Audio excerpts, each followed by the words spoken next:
Hello there, my sleepy citizens. Tonight, we journey into the shadowed streets of Gotham City, where mysteries lurk and the Dark Knight stands vigilant against the forces of chaos. We bring you tales of Batman, uncovering different sides of the man behind the mask. And as our journey through these stories winds down, a calm ambience of Gotham's streets will carry you throughout the night, bringing you to restful sleep without interruptions from any ads. If you enjoy these tales, please be sure to give us a like, subscribe, and let me know in the comments what story you'd like to hear next. But for now, let's get cozy and step into the world of Gotham.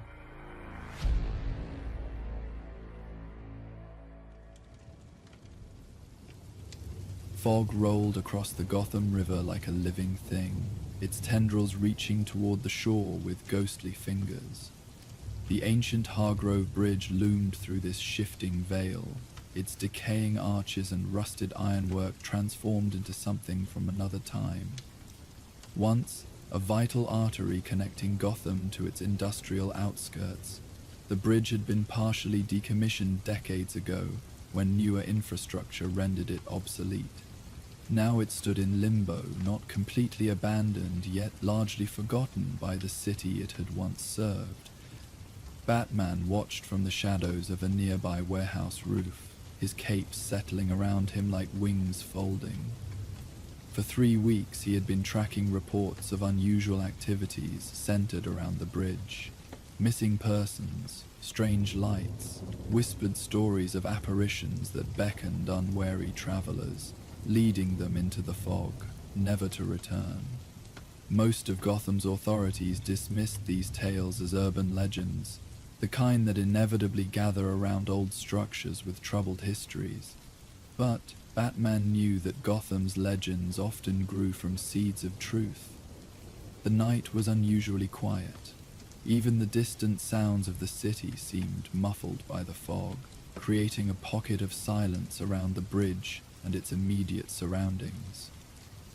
The water below moved sluggishly, black and reflective as obsidian, occasionally disturbed by something moving beneath its surface. Batman activated his cowl's enhanced vision, scanning the bridge's structure.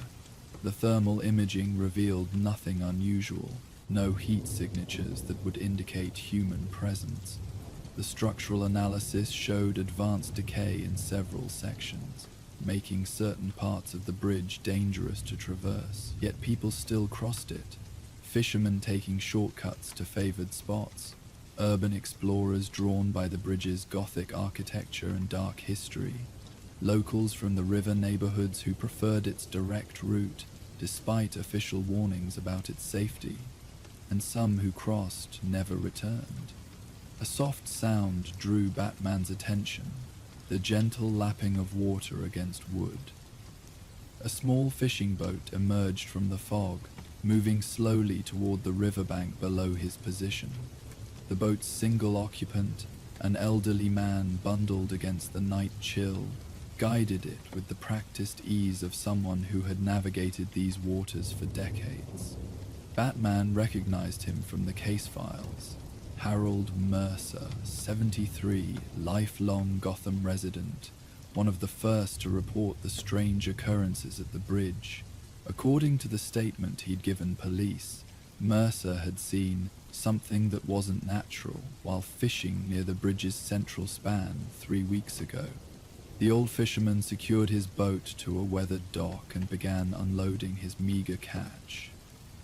Batman descended silently, moving from shadow to shadow until he stood at the edge of the small wooden pier.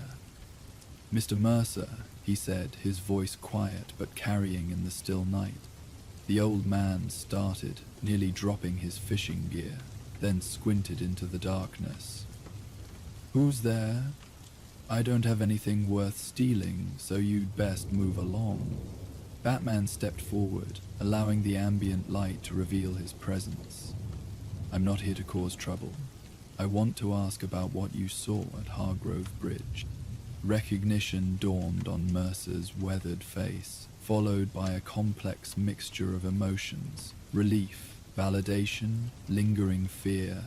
The Batman. They said you were looking into it. About time somebody took it seriously. He set down his tackle box with deliberate care. GCPD treated me like I was senile or drunk. I haven't touched a drop in 15 years. Tell me what you saw, Batman prompted, keeping his voice level, non-threatening. Everything you remember, exactly as it happened. Mercer glanced nervously toward the bridge, barely visible through the fog. It was a night like this one, fog so thick you could cut it. I was running my lines under the north span, good spot for catfish when the tide's turning. His voice took on the natural rhythm of a born storyteller. Started hearing noises, not regular bridge sounds, not creaking or settling or water. These were like whispers, words just at the edge of hearing.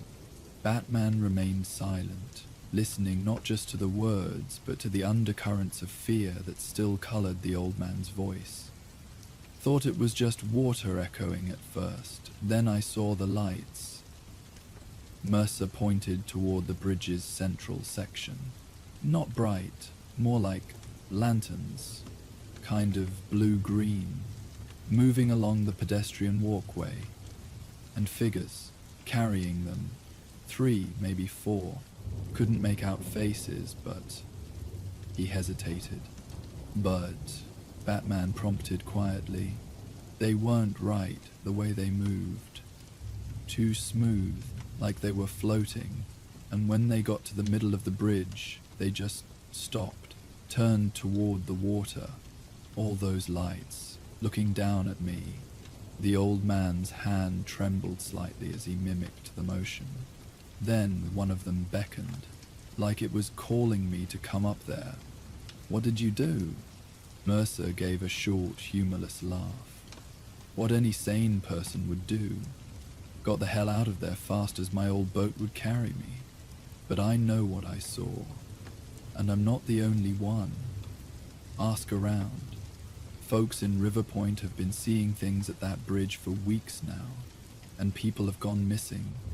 Batman had already verified those disappearances, 3 in the past month, all last seen near Hargrove Bridge. A homeless man who often slept in the bridge's maintenance tunnels. A graduate student researching Gotham's industrial architecture. And most recently, an amateur paranormal investigator who had gone to the bridge equipped with recording devices, determined to document evidence of what locals were calling the Hargrove haunting. Has anything else unusual happened around the bridge? Batman asked. Changes in boat traffic, unfamiliar vehicles in the area, any patterns to when these appearances occur? Mercer considered the questions with obvious appreciation for their seriousness. Now that you mention it, there's been a big vessel, some kind of private yacht, anchored downriver past the old cannery. Started showing up around the same time as the lights. Foreign flags, I think. Keeps its distance, but smaller boats go back and forth from it, usually late night. He paused, connecting pieces in his mind. And the lights, they come most often when the fog is heaviest. Always after midnight, never before. Useful information, specific details that could be verified and investigated. Whatever was happening at Hargrove Bridge, it followed patterns, and patterns could be tracked. Thank you, Mr. Mercer, you've been helpful. Batman turned to leave, then paused. One more question. In all the stories about this bridge, about its history, are there any specific legends about lights or figures appearing to those who passed by? The old fisherman furrowed his brow. Not that I ever heard, and I've been fishing these waters 50 years. Hargrove Bridge has its dark stories, sure. Gangland executions during Prohibition, suicides during the Depression, that accident in '78 when the maintenance cart failed and sent 3 workers into the river. But ghostly lights, that's new. This detail struck Batman as significant. Urban legends typically built upon existing folklore, elaborating and expanding stories passed down through generations. A completely new phenomenon suggested deliberate creation, someone actively generating a supernatural narrative. Stay away from the bridge, Mr. Mercer, especially at night. With that warning, Batman melted back into the shadows, leaving the old fisherman staring after him with an expression caught between relief and lingering unease. The yacht was exactly where Mercer had described, a sleek modern vessel flying Markovian flags, anchored just beyond Gotham's Port Authority jurisdiction. Batman observed it from the abandoned cannery roof, noting the security measures visible even at this distance. Motion sensors, rotating cameras, armed personnel making regular patrols of the deck. Not unusual security for a private yacht in Gotham's notoriously dangerous waters, but the vessel's positioning was telling. Close enough to the city for convenience, yet far enough to avoid routine harbor patrols and customs inspections. The perfect staging area for moving goods in and out of Gotham without official scrutiny.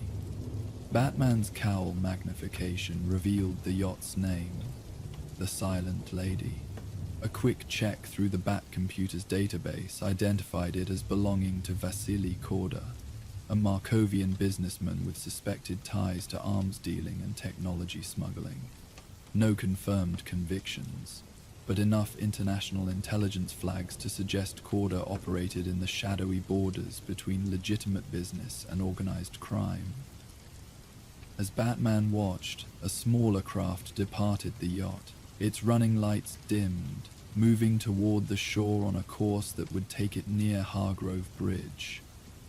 The timing aligned with Mercer's observations. Just after midnight, heavy fog, minimal water traffic. Ideal conditions for clandestine operations. Batman fired his grapnel and swung in a wide arc that carried him to the roof of a riverside warehouse, beginning a parallel pursuit along the shore. The small boat moved with deliberate slowness, clearly prioritizing stealth over speed. Its occupants, Batman counted 3 distinct figures, remained low, minimizing their profile against the water. The boat altered course, heading directly for one of Hargrove Bridge's massive support piers. Batman expected it to pass beneath the bridge, but instead it slowed to a stop alongside the concrete foundation. One of the figures stood, reaching toward the seemingly solid structure. A moment later, a section of the pier slid open, revealing a hidden entrance just above the waterline. Clever. The bridge's original designs, which Batman had studied in preparation for this investigation, showed no such access point. This was a modern modification, carefully concealed within the existing architecture. As the boat disappeared into the opening, Batman moved closer, plotting an approach that would allow him to follow without alerting those inside. The fog provided natural cover, thickening around the bridge as if drawn to its weathered stones.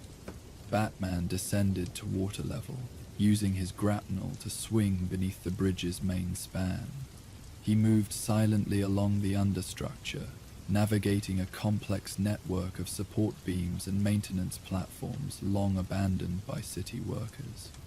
As he approached the modified pier, he detected faint illumination emanating from within, a bluish-green glow that matched Mercer's description of the mysterious lights. Keeping to the shadows, Batman located the concealed entrance. The door had closed seamlessly behind the boat, but his cowl's structural analysis revealed the outline and a sophisticated electronic lock securing it. Rather than attempting to breach this entrance directly, Batman continued his exploration of the bridge's understructure. Most large bridges contained maintenance tunnels running through their support systems, passages that would be less carefully monitored than a secret entrance. Within minutes, he located an access hatch that, while rusted and apparently unused for years, led into the bridge's internal network. The hatch protested slightly as he opened it, decades of corrosion making silent entry impossible. Batman paused, listening for any reaction to the noise, but heard nothing except the gentle lapping of water against the bridge foundations. He slipped inside, finding himself in a narrow maintenance tunnel, thick with cobwebs and the musty scent of long abandonment. As he moved deeper into the bridge's structure, the environment began to change. Recent footprints disturbed the dust on the floor. Modern LED strips had been installed along the ceiling, though currently powered down. Cable runs, new, commercial grade, lined the walls. Someone had been systematically repurposing these old maintenance tunnels, converting them into a functional, hidden network within the decaying bridge. Batman followed the cable runs, moving carefully to avoid potential security measures. The tunnels gradually widened, eventually opening into what had once been a maintenance hub at the base of the bridge's central pier. Now it had been transformed into a sophisticated operations center, currently unoccupied but clearly in active use. Computer terminals lined one wall. Shipping containers, their markings removed, were stacked in organized rows. A large digital map of Gotham dominated the central space, with Hargrove Bridge highlighted and multiple routes marked in red, extending from the bridge throughout the city. A smuggling operation, using the abandoned bridge as both headquarters and distribution point. The haunting served as elegant cover, keeping curious locals away, while providing a ready explanation for any strange activities observed around the bridge. Anyone who got too close or saw too much would be dismissed as having encountered the ghosts that supposedly haunted the structure. Batman moved through the space without disturbing anything, documenting evidence with his cowl's recording systems. The shipping containers were locked with high security systems that would take time to bypass. Based on dimensions and weight distribution, they likely contained technology or weapons rather than drugs or other contraband. Corder's suspected specialities were military hardware and restricted technological components, high-value items with significant security implications. A noise from one of the connecting tunnels alerted Batman to approaching personnel.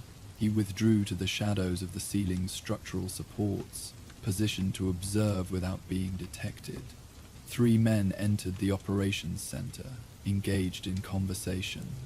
Their accents confirmed Markovian origin, and their casual handling of military-grade weapons suggested professional training. "The next shipment arrives tomorrow night," said the apparent leader, a tall man with a distinctive scar across his jaw. "Corder wants everything cleared from the staging area before then. We'll need to accelerate distribution." "What about the ghost hunters?" asked another, younger and visibly nervous. "Another one was poking around the north entrance yesterday, had cameras and recording equipment." The leader dismissed this concern with a wave. "Handle it like the others. The hunting is working perfectly. Anyone who sees something simply adds to the legend. And those who get too close." He made a pushing motion with his hand. "The river is deep, and Gotham has never cared much about its missing." "And the locals?" asked the third man. "The old fisherman is still talking." "Let him talk. Who believes an old man's ghost stories? The more supernatural rumors circulate, the better our cover. Superstition is our best security system." The scarred man activated one of the computer terminals. "Now, the light show for tonight. We need to maintain the pattern, keep the haunting active in local consciousness." On the screen, a program sequence appeared. Automated lights positioned at key points along the bridge, designed to create the illusion of moving spectral figures when viewed from certain angles. Sophisticated technology creating a very old-fashioned deception. The ghosts of Hargrove Bridge were entirely human in origin, a calculated charade designed to obscure criminal activity. Batman had heard enough to understand the operation. Corder was using the abandoned bridge as a distribution hub for smuggled goods, leveraging local ghost stories as cover. The missing persons were not supernatural disappearances, but deliberate eliminations of witnesses who had seen too much. It was time to end the charade and bring Corder's operation to light. But as he prepared to move, a new figure entered the operations center. A young woman, equipment bags slung over her shoulders, escorted by 2 armed guards. Her hands were bound, and despite obvious fear, she maintained a defiant posture. Batman recognized her immediately from the case files. Eliza Chen, 26, the amateur paranormal investigator who had gone missing 3 days earlier. Found her setting up cameras on the eastern span, one guard explained. Had all kinds of equipment, thermal imaging, audio recorders, the works.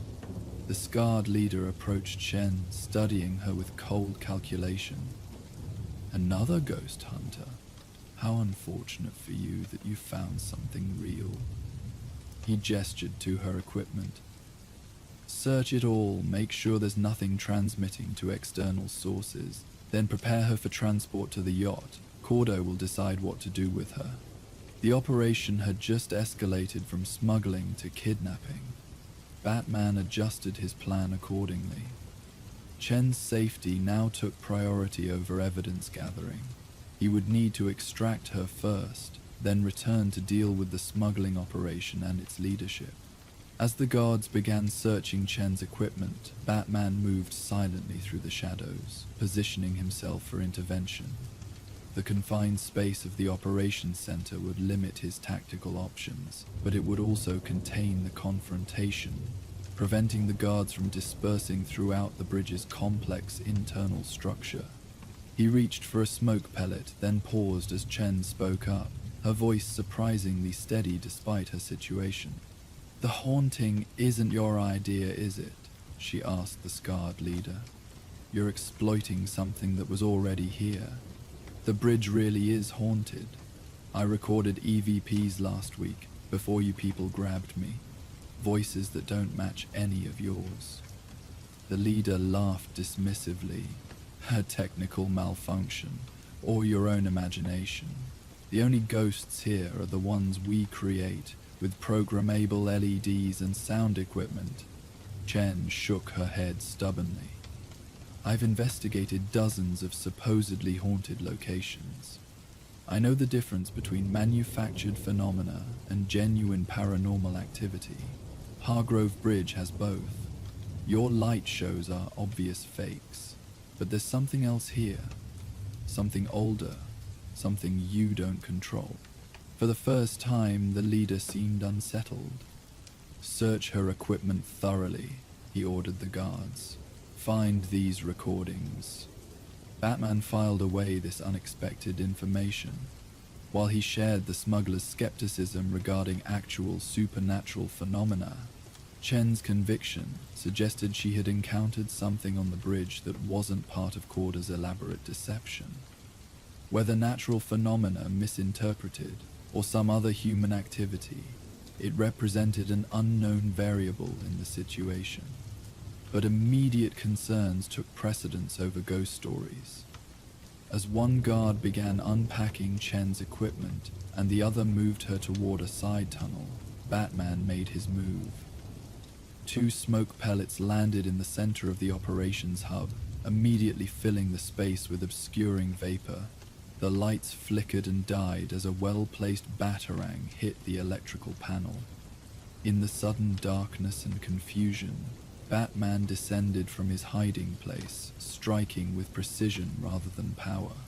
The guard holding Chen went down first, a nerve strike rendering his arm temporarily useless, followed by a sweep that took his legs from under him. The second guard managed to fire a single wild shot before Batman disarmed him, the weapon clattering into darkness. The scarred leader proved more capable, dropping into a practiced fighting stance despite the smoke and darkness. "I know who you are," he called, his voice betraying no fear. "We were warned you might take an interest in our operation. Then you know how this ends, Batman replied, his voice seeming to come from everywhere and nowhere in the smoke-filled chamber. The leader responded with a precise series of strikes, indicating formal combat training. Batman blocked, evaluating his opponent's style and weaknesses. The man was skilled but overconfident, committing too fully to offensive movements. Batman endured the flurry of attacks, then countered when the leader overextended, using the man's momentum against him. A precise strike to the solar plexus, followed by a sweeping low kick, and the leader joined his men on the ground. With the immediate threats neutralized, Batman located Chen in the confusion. "Are you hurt?" he asked, cutting her restraints. She shook her head, eyes wide with a mixture of fear and amazement. "You're really him, the Batman."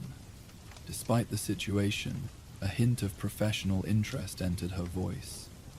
"I've always wondered if the bat motif was chosen specifically because of its associations with the nocturnal and the liminal, symbolic connections to the space between worlds.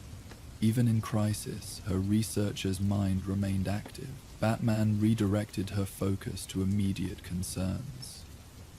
"We need to move. There will be others." "My equipment," Chen protested. "The recordings." "No time," Batman insisted, guiding her toward the maintenance tunnel he had used to enter. "We need to get you to safety first." As they moved through the narrow passage, emergency lighting activated in the operations center behind them. Backup systems coming online. Voices called out in Markovian, followed by the sound of boots on metal flooring. The alarm had been raised. Batman led Chen through the maintenance network, navigating the complex internal structure of the bridge by memory. "You said you recorded something," he said as they moved. "Something separate from their fake haunting." Chen nodded, her earlier academic interest replaced by genuine unease. 3 nights ago, before they caught me, I was on the bridge around 2 a.m. after their light show had ended. My audio equipment picked up voices, not from the smugglers, something else. Speaking in an old Gotham dialect, talking about a shipment that was late. Talking about the boss being angry. She shivered, despite the tunnel's warmth. The timestamps on the recordings match a period when I was alone on the bridge. No one else was there, but the voices were clear.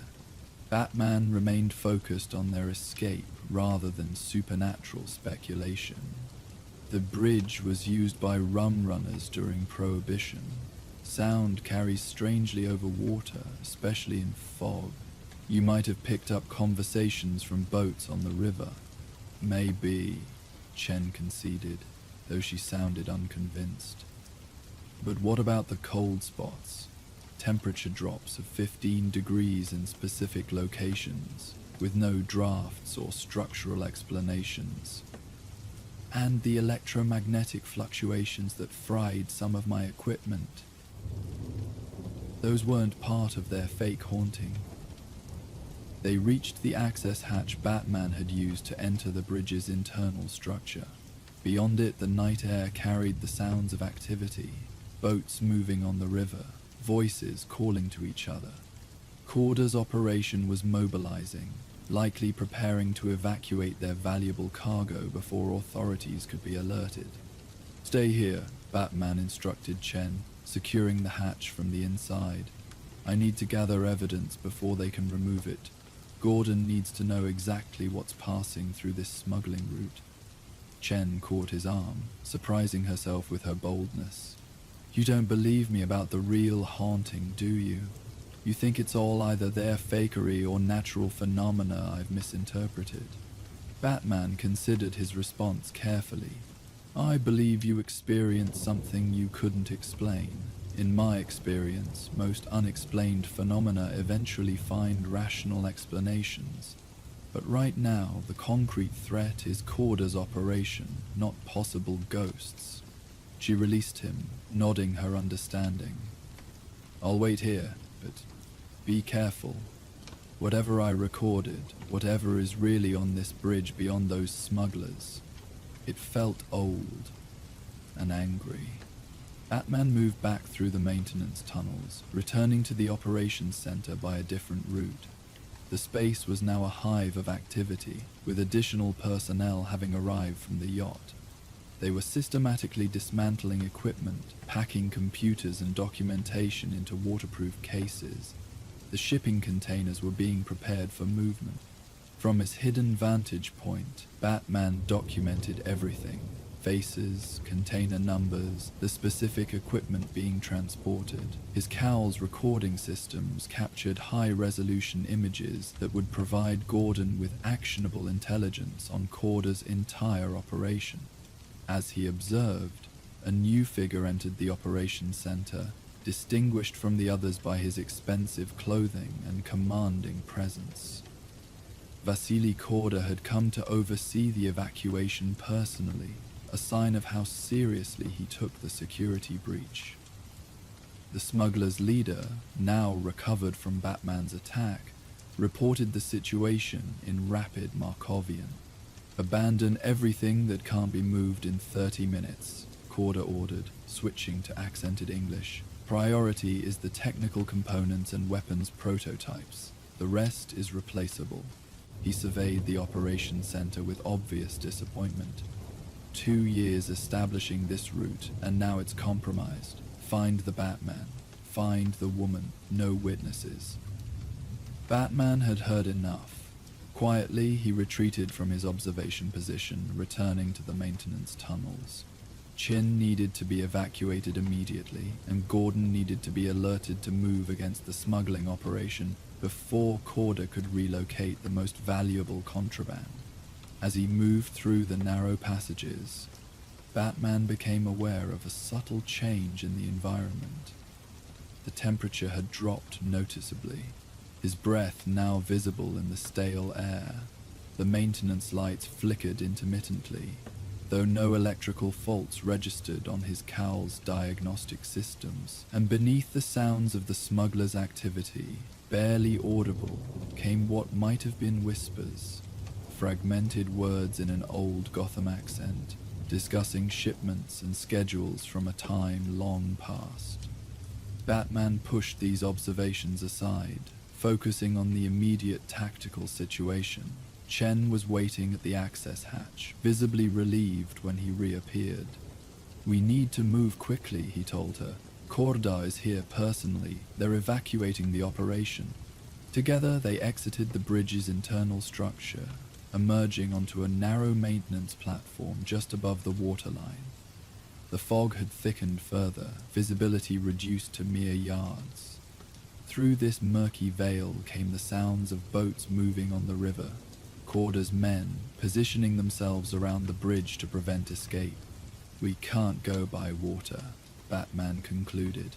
"We'll move up, cross above them." They ascended via a maintenance ladder, reaching the bridge's pedestrian walkway.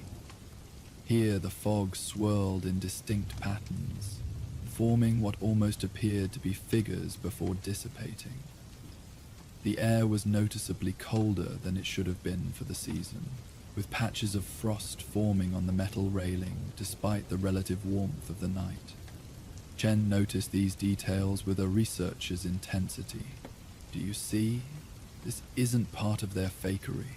The temperature variations, the fog formations. These are classic signs of genuine paranormal activity." Batman remained focused on practical concerns. "Stay close. We need to reach the north end of the bridge. Gordon's people can extract you there." They moved along the walkway, Batman constantly scanning for pursuit.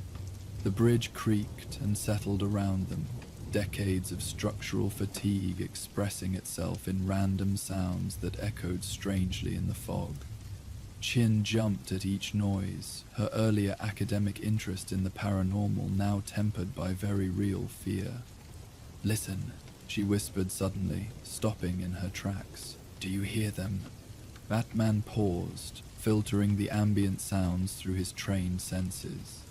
Beneath the natural noises of the bridge and river came something else, the murmur of voices, seemingly emerging from the fog itself. The words were fragmented, difficult to isolate, but their cadence suggested conversation rather than the wind or water sounds that might mimic human speech. Old Gotham dialect, Chen said, confirming Batman's own assessment. Prohibition era based on the slang terms, just like I recorded before. Before Batman could respond, lights appeared ahead of them on the walkway, powerful flashlights cutting through the fog, accompanied by the distinctive sound of weapons being readied. Corder's men had anticipated their escape route and moved to intercept. "Back," Batman ordered, guiding Chen toward an access door that led into the bridge's superstructure. The door was locked, but a quick application of a specialized tool from his utility belt defeated the mechanism. They slipped inside just as gunfire erupted behind them, bullets pinging harmlessly off the closing metal door.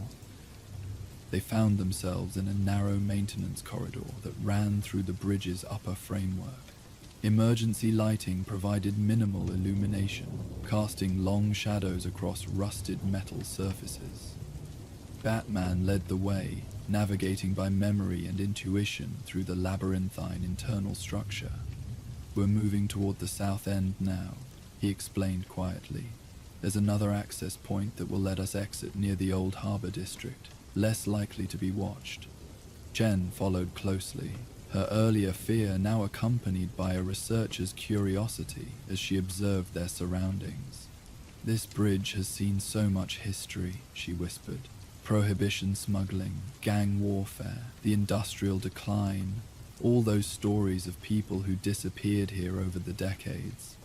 "Focus on the present," Batman advised, though he understood her fascination. Hargrove Bridge was indeed a repository of Gotham's darker history, a physical link to eras of corruption and crime that had shaped the city's character. Whether one believed in the supernatural or not, the weight of that history was tangible in these rusting corridors and abandoned spaces. As they moved deeper into the bridge's framework, the temperature continued to drop, frost now forming visibly on metal surfaces. The emergency lights flickered more frequently, sometimes fading entirely before reluctantly returning to life, and the whispers grew more distinct. Conversations about shipments and police patrols, arguments over territory and profit shares, all in the distinctive cadence of Gotham's Prohibition area underworld.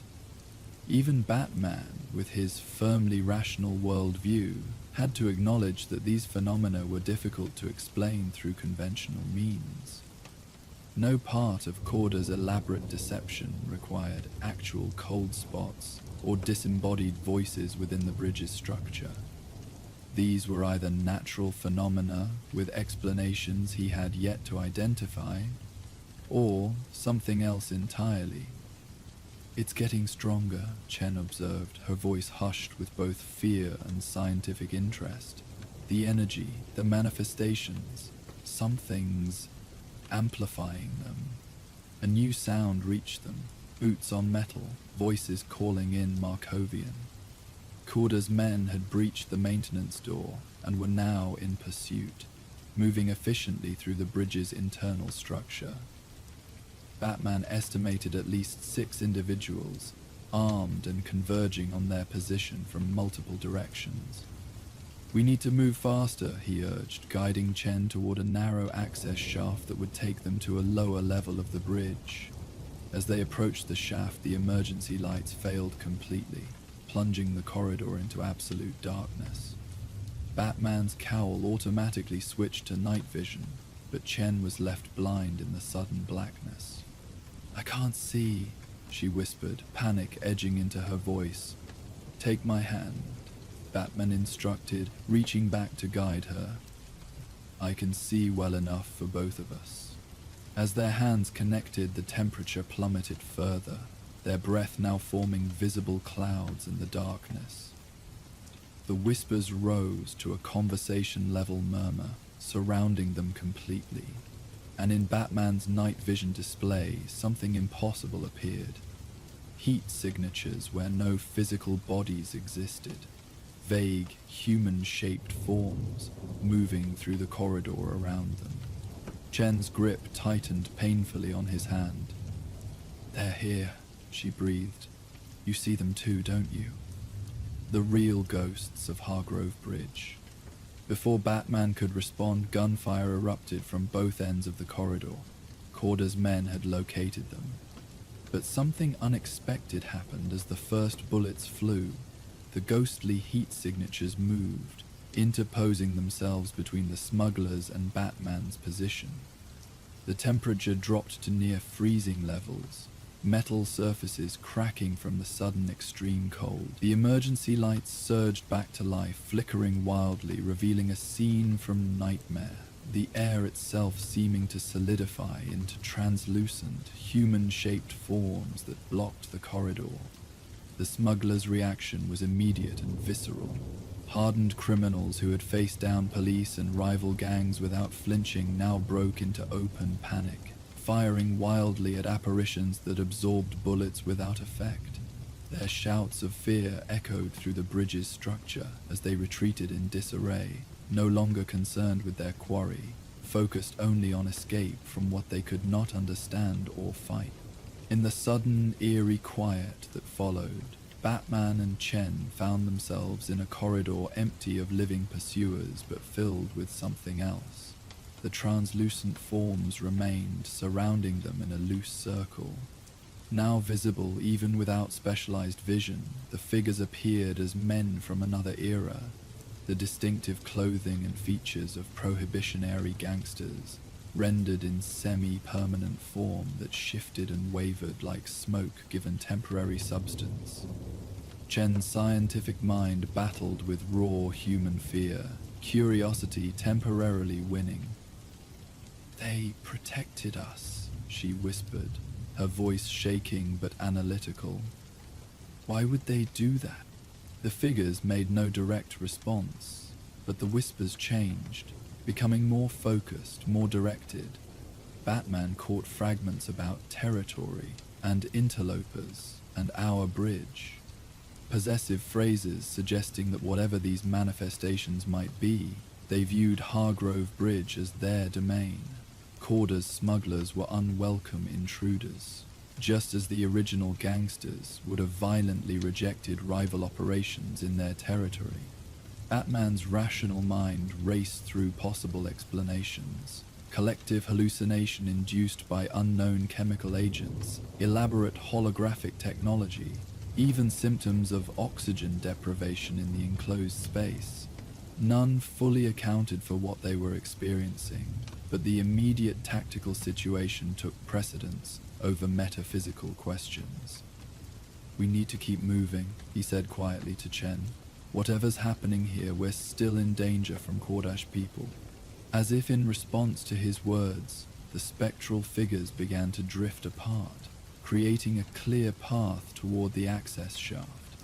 One figure, more distinct than the others, made a beckoning gesture before floating through the solid metal of the wall, an impossible action that defied all physical laws. "They're showing us a way out," Chen realized, scientific fascination now completely overriding her fear. "They want us to follow." Batman remained cautious but pragmatic. Their options were limited, and the bridge was crawling with armed smugglers. If these manifestations, whatever their true nature, were offering guidance, practical considerations suggested accepting it. They moved to the wall where the figure had disappeared, finding not solid metal but a previously hidden access panel, its edges now rimmed with frost. Beyond lay a narrow maintenance shaft, descending to lower levels of the bridge. Without Korda's detailed knowledge of the structure or the spectral guidance, they might never have located this escape route. The descent was precarious, the shaft clearly long abandoned, its ladder rungs corroded and weakened by decades of neglect. They moved carefully, Batman taking the lead to test each rung before Chen followed.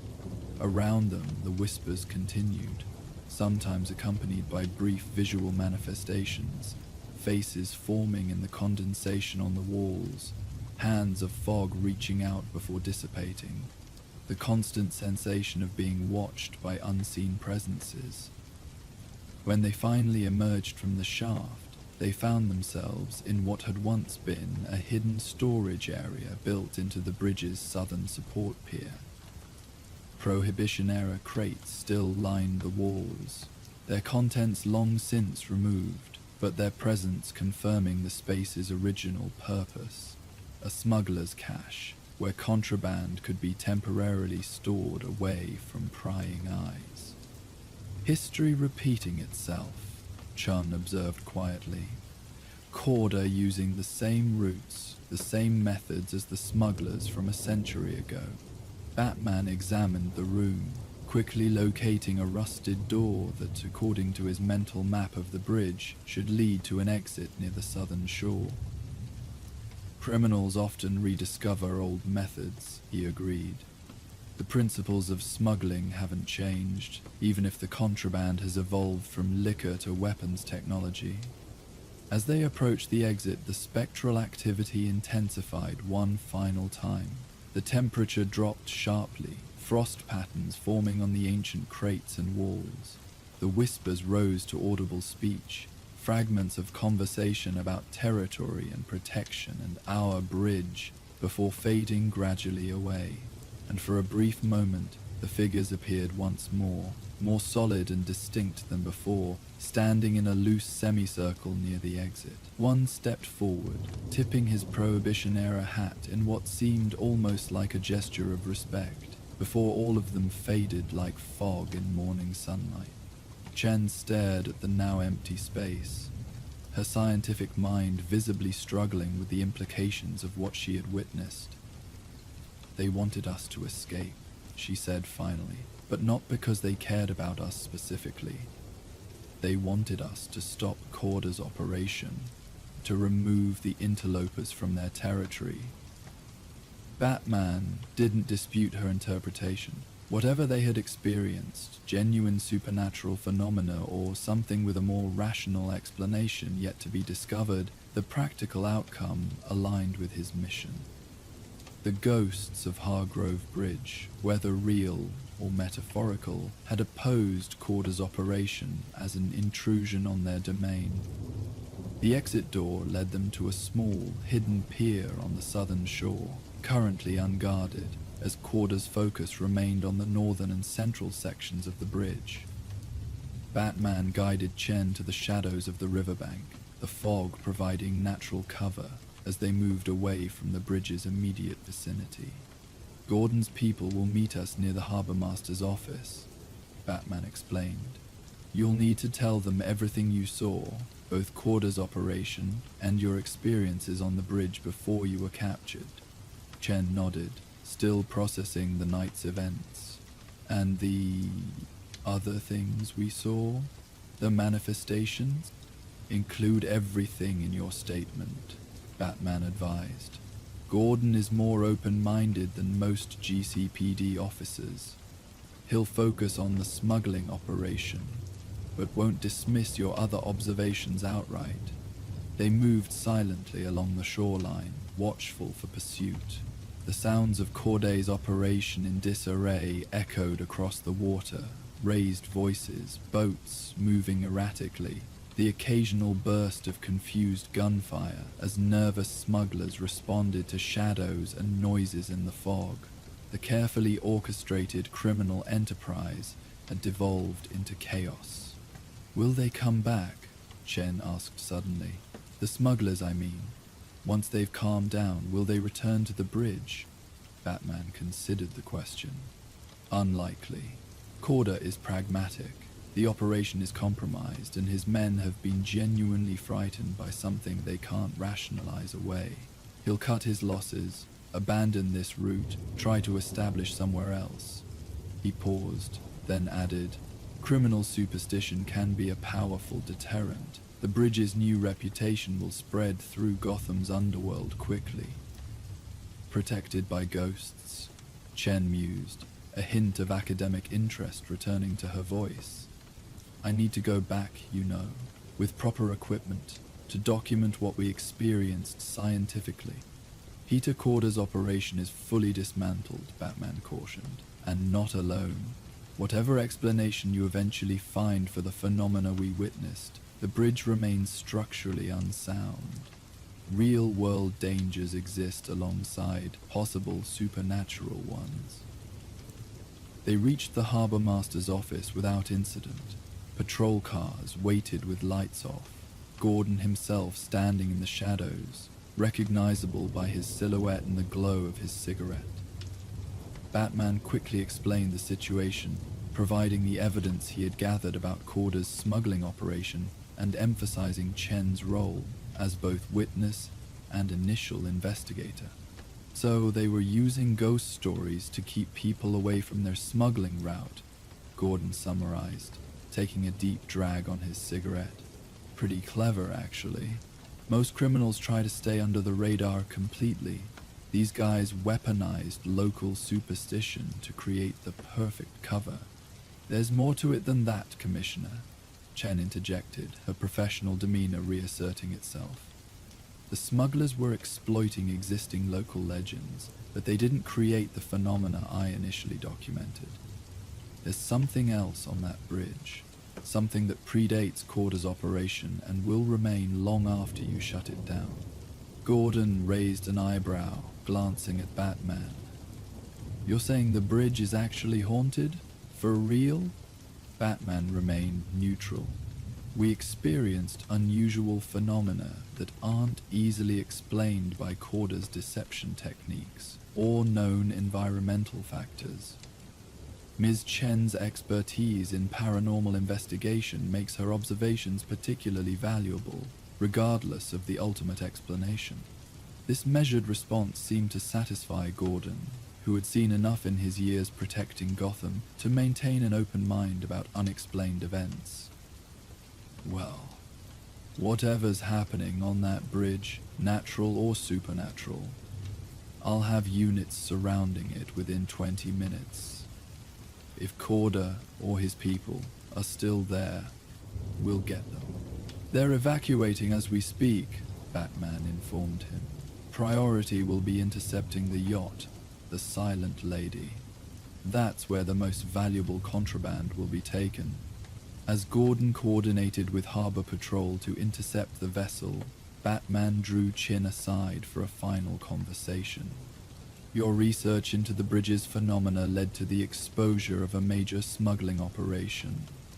Whatever explanation you eventually determine for the experiences we shared tonight, your persistence served Gotham well. Chen smiled, professional pride mingling with lingering awe at the night's events. Science doesn't have all the answers yet, Batman. Some phenomena exist in the borderlands between what we can explain and what we can only experience. Hargrove Bridge seems to be one of those places. She paused, then added more softly, but thank you for not dismissing my observations outright. Most people would have. Batman nodded acknowledgement. Gotham is a city of shadows and secrets. Some are created by criminals like Corder. Some emerge from the city's long and troubled history. A detective can't afford to dismiss evidence simply because it challenges existing paradigms. With Gordon's operation fully mobilized and Chen safely in police protection, Batman prepared to depart. His immediate mission was complete. But questions remained about the nature of what they had experienced on the bridge, about the intersection of Gotham's criminal past and present, about the boundaries between rational explanation and phenomena that defied conventional understanding. He would return to Hargrove Bridge in the coming days, conducting his own investigation into the manifestations Chen had documented. Whether the explanation proved to be environmental factors, elaborate technology, or something that stretched the limits of current scientific understanding, the mystery deserved resolution. As Batman vanished into the night, Gordon watched his departure with the familiar mixture of gratitude and exasperation that characterized their long professional relationship. "Always disappears before the paperwork," he muttered to no one in particular, turning back to coordinate the final phases of the operation against Corda's smuggling network. 3 nights later, Batman stood alone on Hargrove Bridge, the fog once again shrouding the structure in its ghostly embrace. Gordon's operation had been successful. Corda arrested aboard his yacht, contraband seized, the smuggling network dismantled. The bridge had been temporarily closed for structural assessment, giving Batman the perfect opportunity to investigate without interference. He had brought specialized equipment, sensors for temperature variations, electromagnetic field detectors, atmospheric composition analyzers, high-sensitivity audio recorders. If the phenomena he and Chen had experienced had scientific explanations, these tools would help identify them. If not, the data would still be valuable, defining the boundaries where current scientific understanding ended. The bridge creaked and settled around him as he methodically worked his way from the southern entrance toward the central span. Temperature readings showed the cold spots Chen had described, localized areas where the air was significantly cooler than surrounding spaces, with no structural or environmental explanation for the variations. EMF readings spiked in patterns that correlated with the cold spots, creating distinctive signatures unlike typical urban electromagnetic fields. And as he approached the central span, the whispers began again, fragments of conversation from Prohibition-era Gotham, discussions of shipments and territory and respect. Batman recorded everything, his cowl's systems capturing frequencies beyond normal human hearing, alongside the audible sounds. He reached the hidden storage room where he and Chen had made their final escape 3 nights earlier. The temperature dropped noticeably as he entered, his breath immediately visible in the chilled air. The ancient smuggler's cache looked exactly as before. Abandoned crates, decades of dust, the rusted door leading to the hidden pier. "Your bridge is safe now," Batman said to the empty room, feeling slightly foolish for addressing entities that might exist only in superstition and suggestion. "The new smugglers are gone. They won't be using your territory again." For a long moment, nothing happened. Then, slowly, the temperature began to rise, returning to normal levels. The whispers faded to silence, and on the wall opposite, frost formed in a distinct pattern. What might have been interpreted as the simple words, "our bridge," before slowly melting away as the room warmed. Batman recorded this final phenomenon, adding it to the data he had gathered throughout the night. He would analyze everything, compare it with known scientific explanations, consult experts in relevant fields. Perhaps someday he would understand exactly what dwelled on Hargrove Bridge. Whether memories somehow imprinted on the physical environment, collective human consciousness given form through unknown mechanisms, or entities that existed beyond current scientific paradigms. As entities that existed beyond current scientific paradigms, but as he left the bridge to the night and the fog, Batman acknowledged that some mysteries might remain unsolved, some questions unanswered. In a city as old and complex as Gotham, the past never truly died. It lingered in architecture and alleys, in traditions and tales, in the collective memory of generations who had lived and died in its embrace.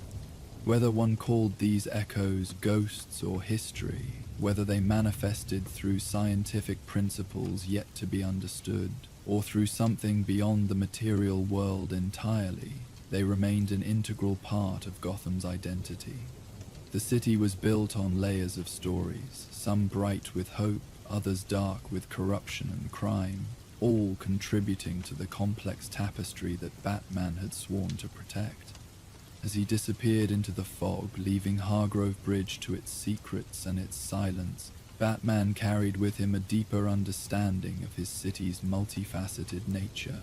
Gotham was more than buildings and streets, more than criminals and victims, more than the sum of its measurable parts. It was a living entity, shaped by all who had walked its paths before, their lives and actions reverberating through time like whispers on a fog-shrouded bridge. The past and present existed in constant conversation, influencing each other in ways both subtle and profound. And sometimes, in places where that conversation grew particularly intense, the boundaries between then and now, between the explicable and the mysterious, became thin enough to cross, if only for those with the patience to listen and the courage to acknowledge what they heard. Batman returned to his regular patrol, leaving Hargrove Bridge to its quietude and its ghosts, whether real or metaphorical, knowing that Gotham would always hold mysteries beyond full explanation, shadows beyond complete illumination. And perhaps that was as it should be, in a city where legends and reality had always existed side by side, each drawing strength and substance from the other across the silent bridge of time. And while the whispers of the past faded back into the fog surrounding Hargrove Bridge, another tale was beginning in a very different part of Gotham. For in this city, mysteries take many forms, some rooted in history's shadows, others born from the pulse of modern life itself. Tonight, we follow Batman to Burnside, where the glow of screens and the hum of technology create their own kind of twilight, and danger moves at the speed of information itself. Our next story unfolds in Midnight in Burnside. The neon glow of Burnside painted the night sky in soft purples and blues, a stark contrast to the shadowy Gothic architecture that dominated most of Gotham. From his perch atop the restored Burnside clock tower, Batman watched the district's unique nightlife unfold below. Young professionals leaving late-night coding sessions, delivery robots quietly navigating sidewalks, and the occasional police patrol car making its rounds through streets lined with a mix of trendy cafes and historic brick buildings. But beneath this peaceful surface, unease had been growing. Over the past month, 6 of Burnside's most promising tech startups had been silently breached. No broken windows, no forced doors, no triggered alarms. The only evidence of intrusion came in the morning, when prototypes and research data were discovered missing. Each theft was so expertly executed that some victims didn't realize they'd been robbed until days later, when they noticed subtle gaps in their inventory or corrupted sections in their backup files. Another quiet night so far, Oracle's voice came through Batman's cowl, calm and focused.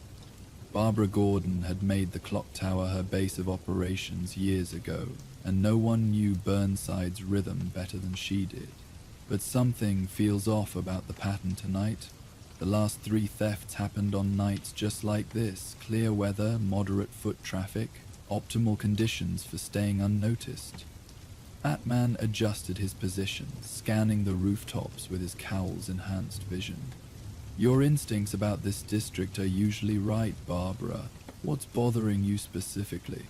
The timing, she replied, keyboard clicks punctuating her words. Our mysterious thief has been hitting targets every 8 to 10 days. We're on day 9 since the last breach at Neurotech Solutions. If the pattern holds, they'll strike again tonight. A brief pause, then, I've been monitoring local network traffic. Nothing obvious yet, but there are subtle fluctuations in some of the older buildings' power grids. Batman's attention shifted to a converted warehouse 2 blocks north. Apex Innovations, he said. They're scheduled to unveil a new quantum encryption protocol next week. Valuable target. My thoughts exactly, Oracle agreed. Apex took over that building 6 months ago, but they kept a lot of the original infrastructure, including more typing sounds.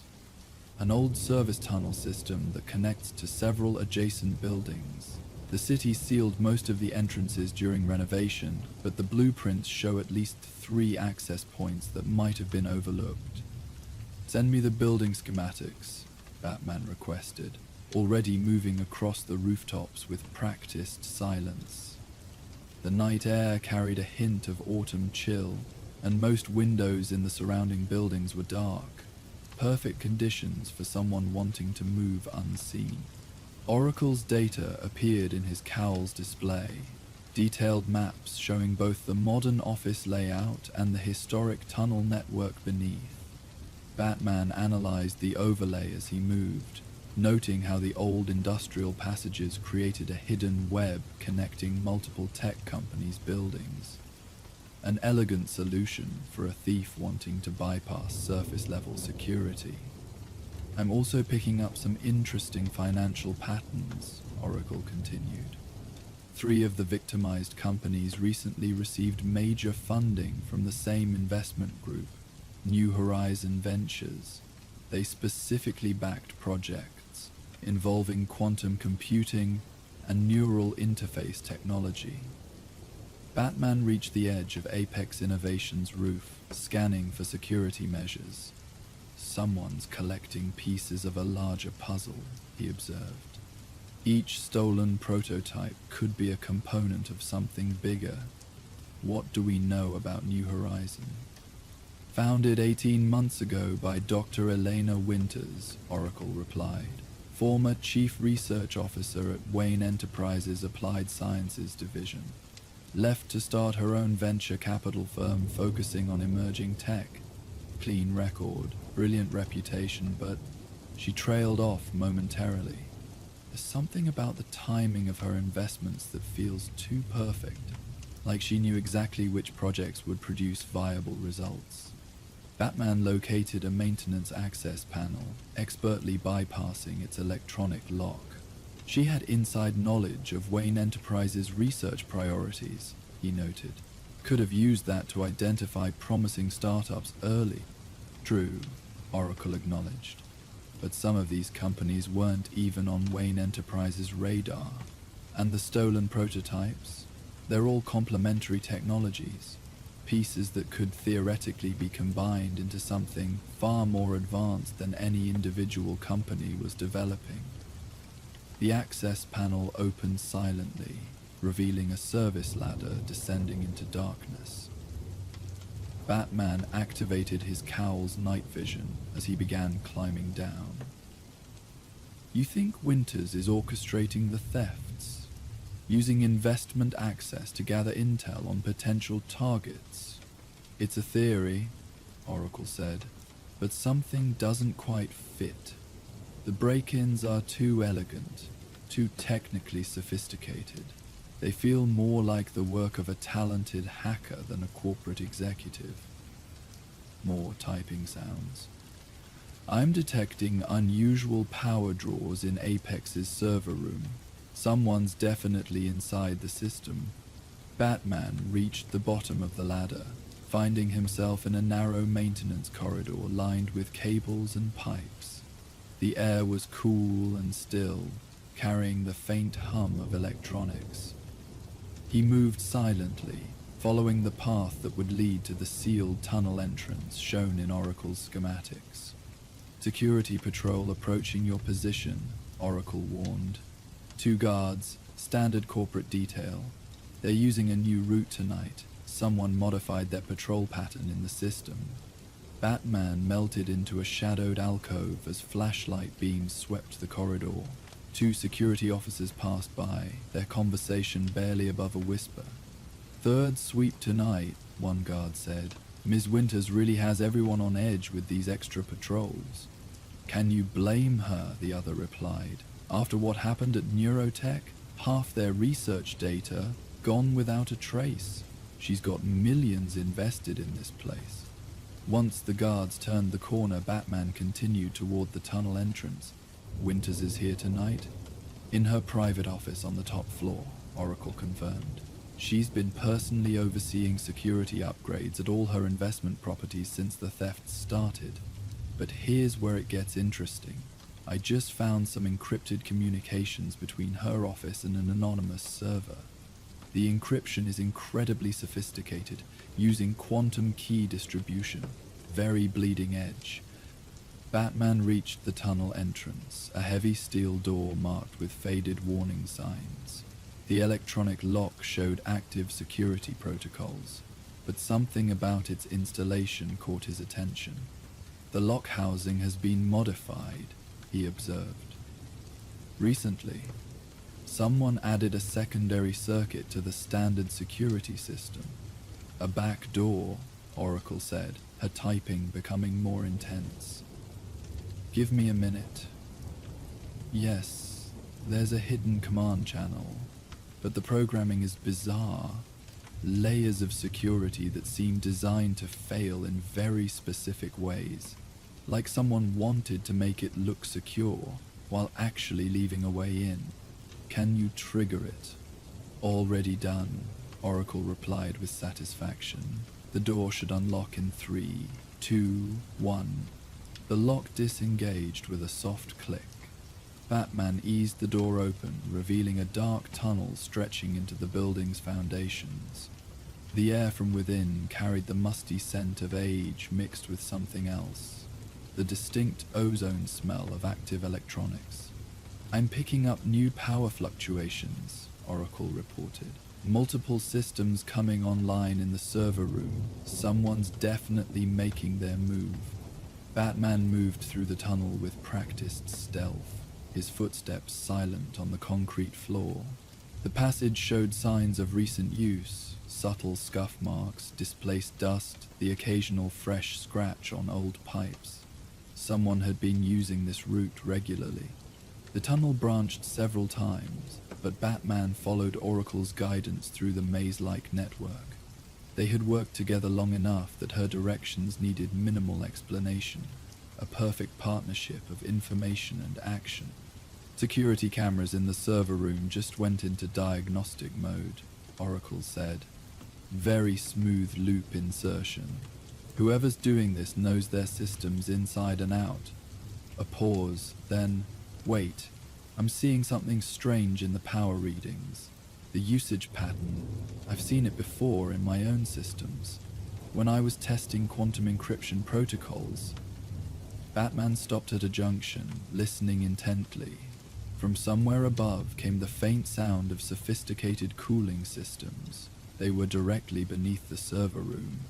You think our thief has quantum computing capabilities? It would explain a lot, Oracle replied. The ability to breach encrypted systems without leaving traces, the interest in quantum technology, prototypes. But that kind of hardware is incredibly rare. Only a handful of people would have access to it. She trailed off as Batman held up his hand, signaling silence. His cowl's audio enhancement had picked up something. The soft whir of servo motors, barely audible through the ceiling. Someone, or something, was moving in the server room above.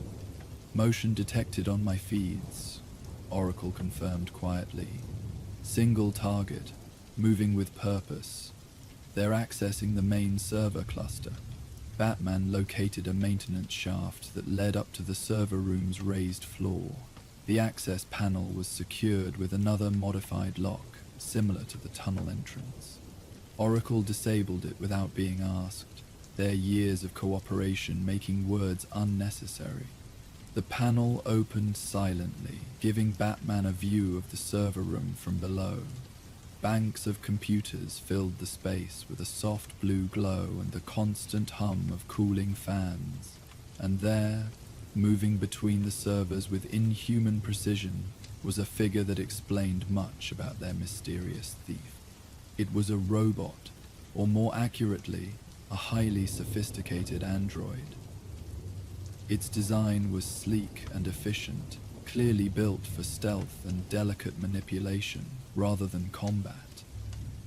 As Batman watched, it connected directly to a server bank through multiple interfaces, downloading data at incredible speeds. "Are you seeing this?" he subvocalized to Oracle. "Crystal clear through your cowl feed," she replied, her voice carrying equal parts amazement and concern. "That's bleeding-edge robotics. The servo sounds match recordings from... wait. More rapid typing, cross-referencing with Wayne Enterprises records. The movement patterns are nearly identical to a prototype android designed from Applied Sciences, Dr. Winter's last project before she left. She took more than just knowledge when she departed," Batman observed. He continued watching as the android worked, noting its efficiency and precision. But something still doesn't add up. This level of sophistication, the quantum computing capabilities you detected, this goes beyond even Wayne Enterprises' current technology. "Agreed," Oracle said, "and look at how it's accessing the systems. Those aren't corporate infiltration protocols. That's a hacker's approach, adapted for machine implementation. Someone took Dr. Winter's android design and heavily modified it with..." She paused. "Oh? What is it?" "The coding style, the quantum encryption methods. They're familiar because I've seen them before, in my own work. Someone's been studying my techniques, learning from how I operate as Oracle. They've created a hybrid of corporate robotics and independent hacker methodology." The android finished its data extraction and began disconnecting from the servers. Its movements were almost beautiful in their fluid precision, the perfect fusion of mechanical efficiency and programmed grace. "Dr. Winters isn't working alone," Oracle concluded. "She's partnered with someone who has intimate knowledge of hacking techniques, quantum computing, and..." She hesitated. "And me." Batman was already moving, anticipating the android's exit route. "The student who helped you develop your early systems. The one who disappeared 2 years ago, after that argument about ethical applications of technology. Aiden Chen?" Oracle confirmed, her voice carrying a mix of sadness and understanding. "He always said we weren't pushing the boundaries far enough, that we were letting arbitrary moral constraints limit innovation. He must have approached Dr. Winters after leaving, offering to combine their expertise. The android was heading for a different maintenance shaft, one that would lead it back into the tunnel network. Batman positioned himself at a junction where multiple passages converged, waiting in perfect stillness. "What are they building?" he asked quietly. "With all the stolen prototypes and data, given the components they've collected," Oracle's typing reached a furious pace. "Quantum processing, neural interfaces, advanced robotics, they could be creating a hybrid system, something that could bridge human consciousness directly into Gotham's digital infrastructure, total access to every networked system in the city." The android appeared at the end of the tunnel, its sensors sweeping for threats. Batman remained motionless in the shadows, observing its behavior. The machine moved with remarkable stealth, but there was something almost arrogant in its efficiency, a reflection of its creators' belief in their own superiority. "They're not just stealing technology," Oracle realized. "They're proving a point, showing how vulnerable traditional security systems are to their combined approach. Corporate innovation meets underground hacking expertise. Where would they need to be to attempt citywide implementation?" Batman asked, still watching the android's approach. "Somewhere with massive computing power and direct access to Gotham's main data trunks," Oracle replied. "Like the new quantum research center that New Horizon Ventures just finished building. It comes online tomorrow night." The android reached the junction. For a moment, Batman thought it might pass by without detecting him. Then its head turned with mechanical precision, sensors locking onto his position. Instead of attacking or fleeing, it simply stood there, as if studying him. A new voice came through Batman's cowl, male, young, carrying an unsettling blend of enthusiasm and cold calculation. I wondered when you'd catch up to us, Batman. Though, I suppose I should thank Oracle too. Hi, Barbara. Your techniques were incredibly helpful in designing our little collector here. Aiden, Oracle responded, her voice professionally calm despite the personal betrayal. I always knew you were brilliant, but this? Using my own methods to steal from innocent developers? Innocent? Aiden laughed. They're all playing the same game, rushing to be first to market, keeping innovations locked behind corporate walls. We're liberating technology that should be pushing boundaries, not serving profit margins. The android continued to watch Batman, its posture suggesting it was recording and analyzing his every move. Dr. Winter's voice joined the conversation, smooth and confident. Think of it as aggressive investment strategy, Batman. These companies all refused our original partnership offers, so we're acquiring their innovations through more direct means. By stealing their work, Batman said, and using it to build something that could compromise every system in Gotham. To demonstrate how vulnerable those systems already are, Aiden corrected. The quantum bridge we're building will prove that centralized control of technology is an illusion. Anyone with sufficient skill and vision can access anything. A pause. We've programmed our collector to avoid violence, by the way. It's not really necessary when you have superior technology. As if to demonstrate this point, the android suddenly emitted a focused electromagnetic pulse. The tunnel lights flickered, and Batman's cowl systems momentarily scrambled. By the time they reset, the machine had vanished into the tunnel network. Lost visual, Batman reported, already moving to pursue. Its power signature is masked, Oracle added, but we know where they're going. The Quantum Research Center. All of this has been building toward tomorrow night's activation. Batman reached street level, emerging into Burnside's neon-lit night. They'll need time to set up their equipment, integrate the stolen components. When does the center's security go live? 6 p.m. tomorrow. After that, even I would have trouble getting in without being detected. Oracle's typing continued steadily, but here's something interesting. Dr. Winters scheduled a private tour for potential investors at 4, a perfect cover for bringing in additional equipment.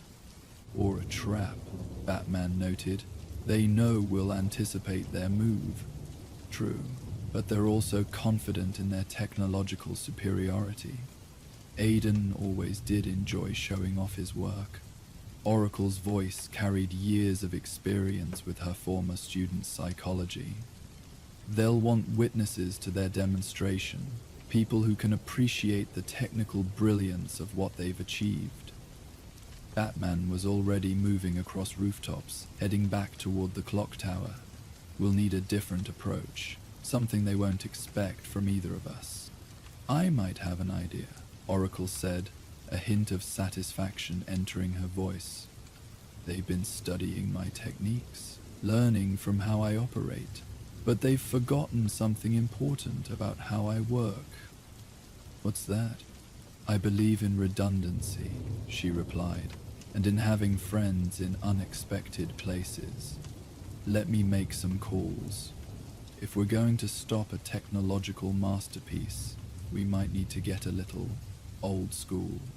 The Quantum Research Center rose like a monument to modern innovation, a gleaming structure of glass and steel that somehow managed to complement Burnside's historic architecture rather than overshadow it. As 4 p.m. approached, a select group of investors and tech journalists gathered in the lobby, eager for their exclusive preview of New Horizon Ventures' latest achievement. Batman watched from a carefully chosen vantage point, as Dr. Elena Winters greeted her guests. She moved with the confident grace of someone accustomed to commanding attention, her presentation already beginning as she led the group toward the elevators. Right on schedule. Security systems are operating normally, Oracle reported through his cowl. No signs of tampering yet, but there's significant activity in the quantum computing lab on the 15th floor. Power consumption levels suggest they're already running tests on integrated systems. The quantum processors are drawing enough power to support a small neighborhood. Expected for normal calibration testing? Batman asked, though he already suspected the answer. Not even close, Oracle replied. They're pushing the hardware well beyond standard parameters, the kind of processing power you'd need for city-wide system access. A brief pause filled with typing sounds.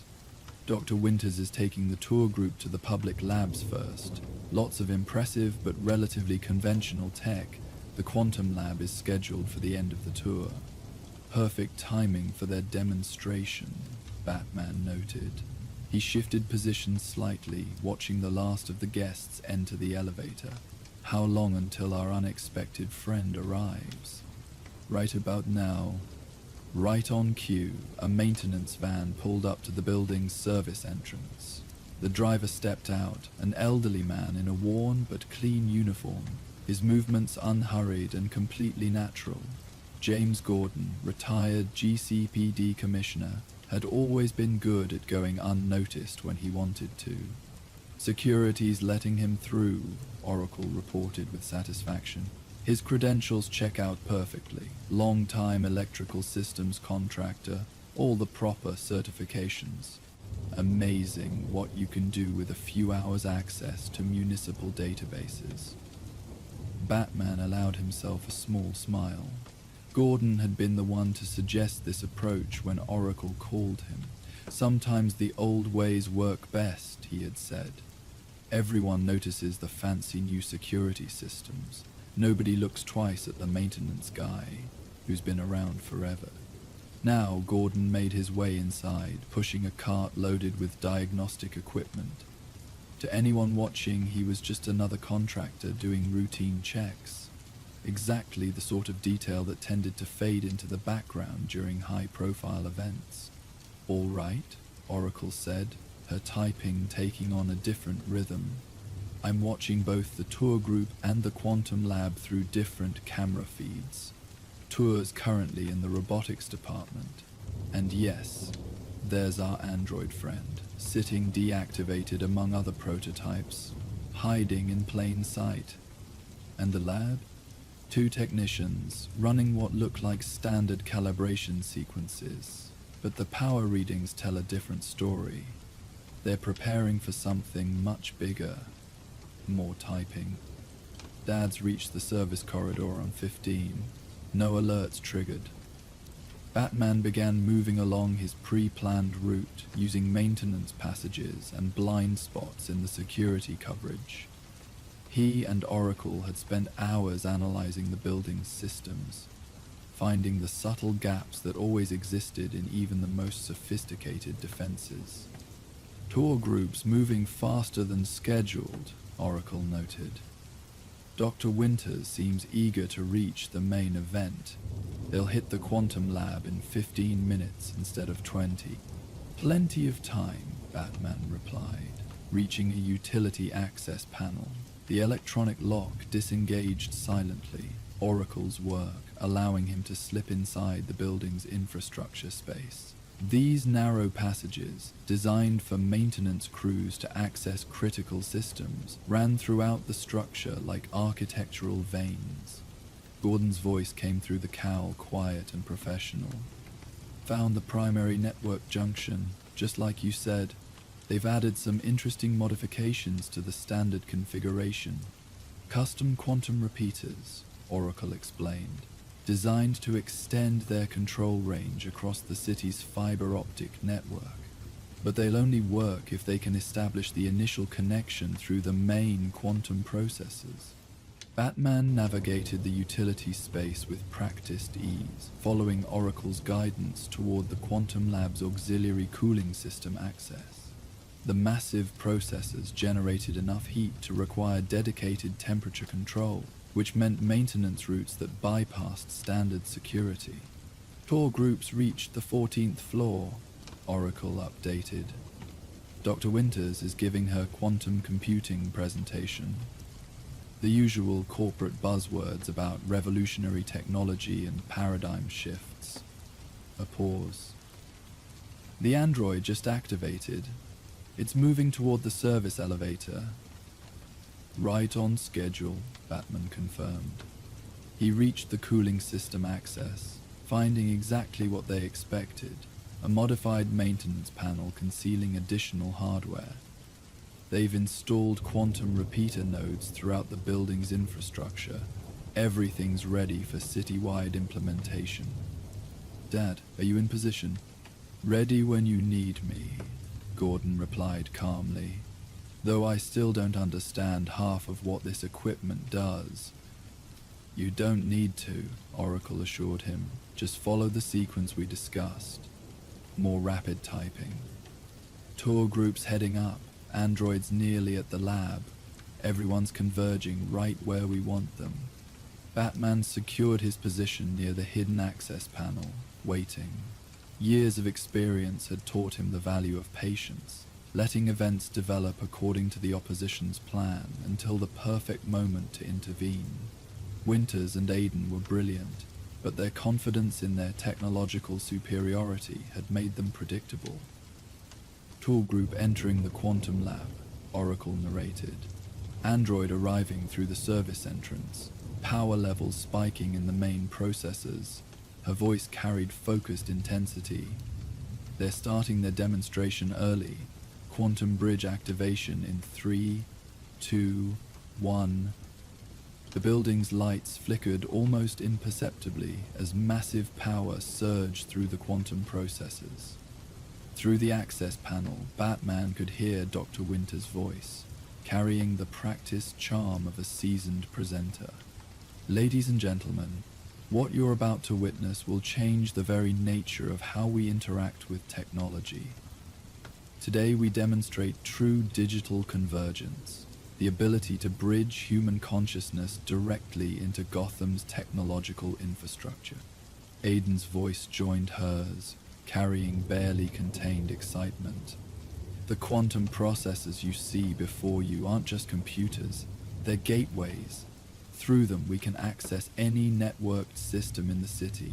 Security, transportation, utilities, all becoming extensions of human will. The android moved to a central position in the lab, connecting to multiple systems simultaneously. Its presence was clearly meant to demonstrate the fusion of advanced robotics and quantum computing, corporate innovation meeting underground expertise. Now, Oracle commanded. Gordon's voice came through the cowl, calm as ever, initiating shutdown sequence. The lights flickered again, more noticeably this time. The quantum processor's hum changed pitch, their power levels fluctuating unexpectedly. In the lab, Aiden's voice carried the first hint of concern. Minor instability in the quantum field, compensating. Compensating for what? Dr. Winters asked sharply. Someone's interfering with the power regulation, Aiden replied, his confident tone giving way to growing alarm. But that's impossible. Our security protocols are very impressive, Oracle interrupted, allowing her voice to carry through the lab's speakers. But you forgot something important, Aiden. Something I tried to teach you years ago. Batman could hear the fear entering Winter's voice. What's happening? Who is that? That would be my old mentor, Aiden answered grimly. Hello again, Barbara. I should have known you'd find a way into our systems. Not just me, Oracle replied.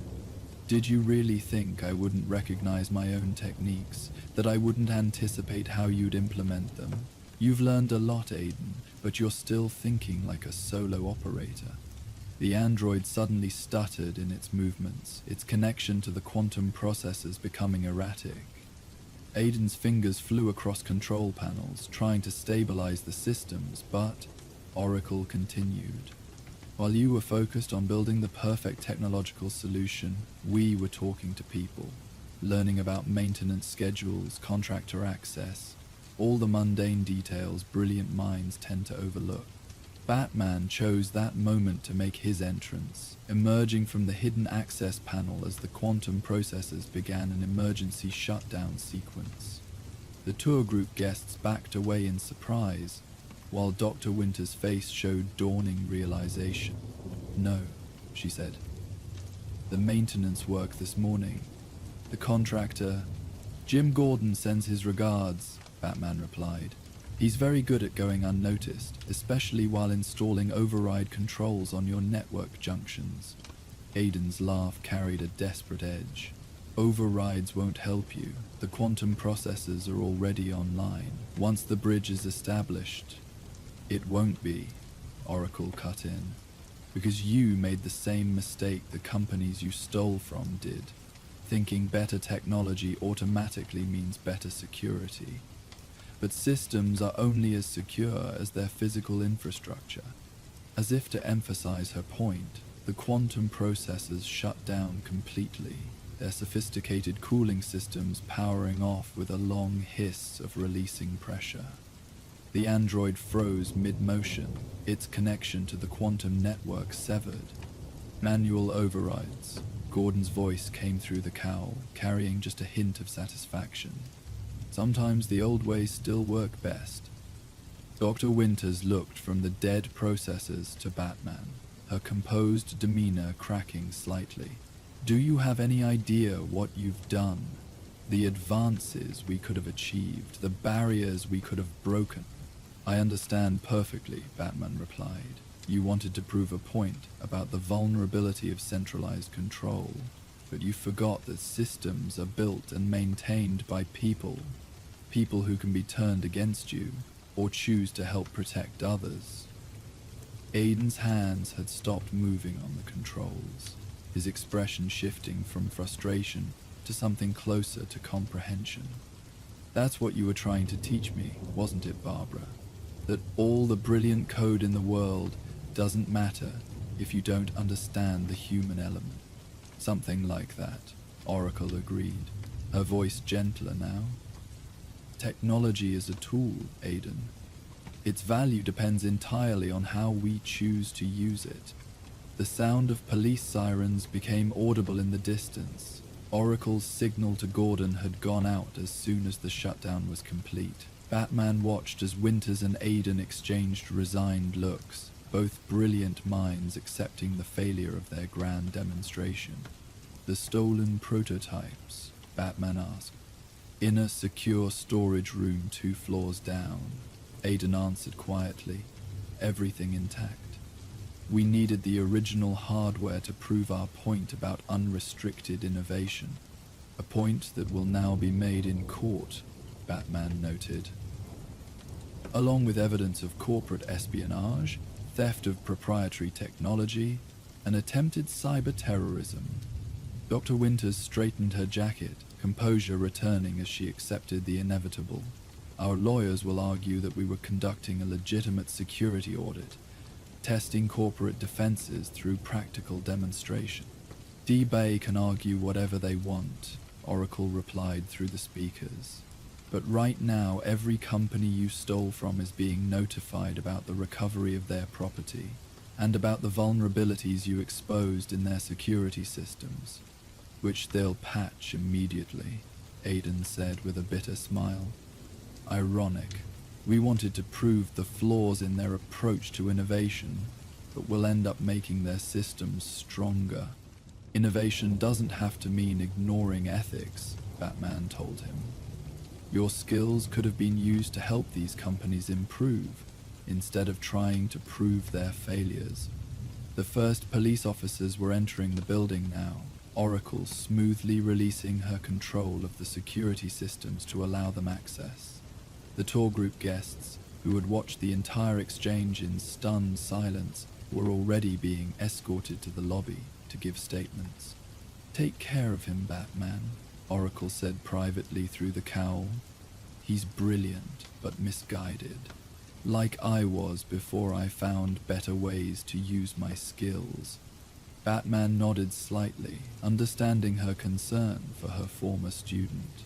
As the police secured the scene and began collecting evidence, he reflected on how this case had demonstrated an essential truth about Gotham. The city's security didn't just depend on technology or vigilance, but on the connections between people who chose to protect their community. Later that night, after the Quantum Research Center had been thoroughly searched and the stolen prototypes catalogued for return to their rightful owners, Batman stood once again on the rooftop of the Burnside clock tower. The district's neon glow seemed unchanged, but something about the atmosphere felt clearer, as if a hidden tension had been released.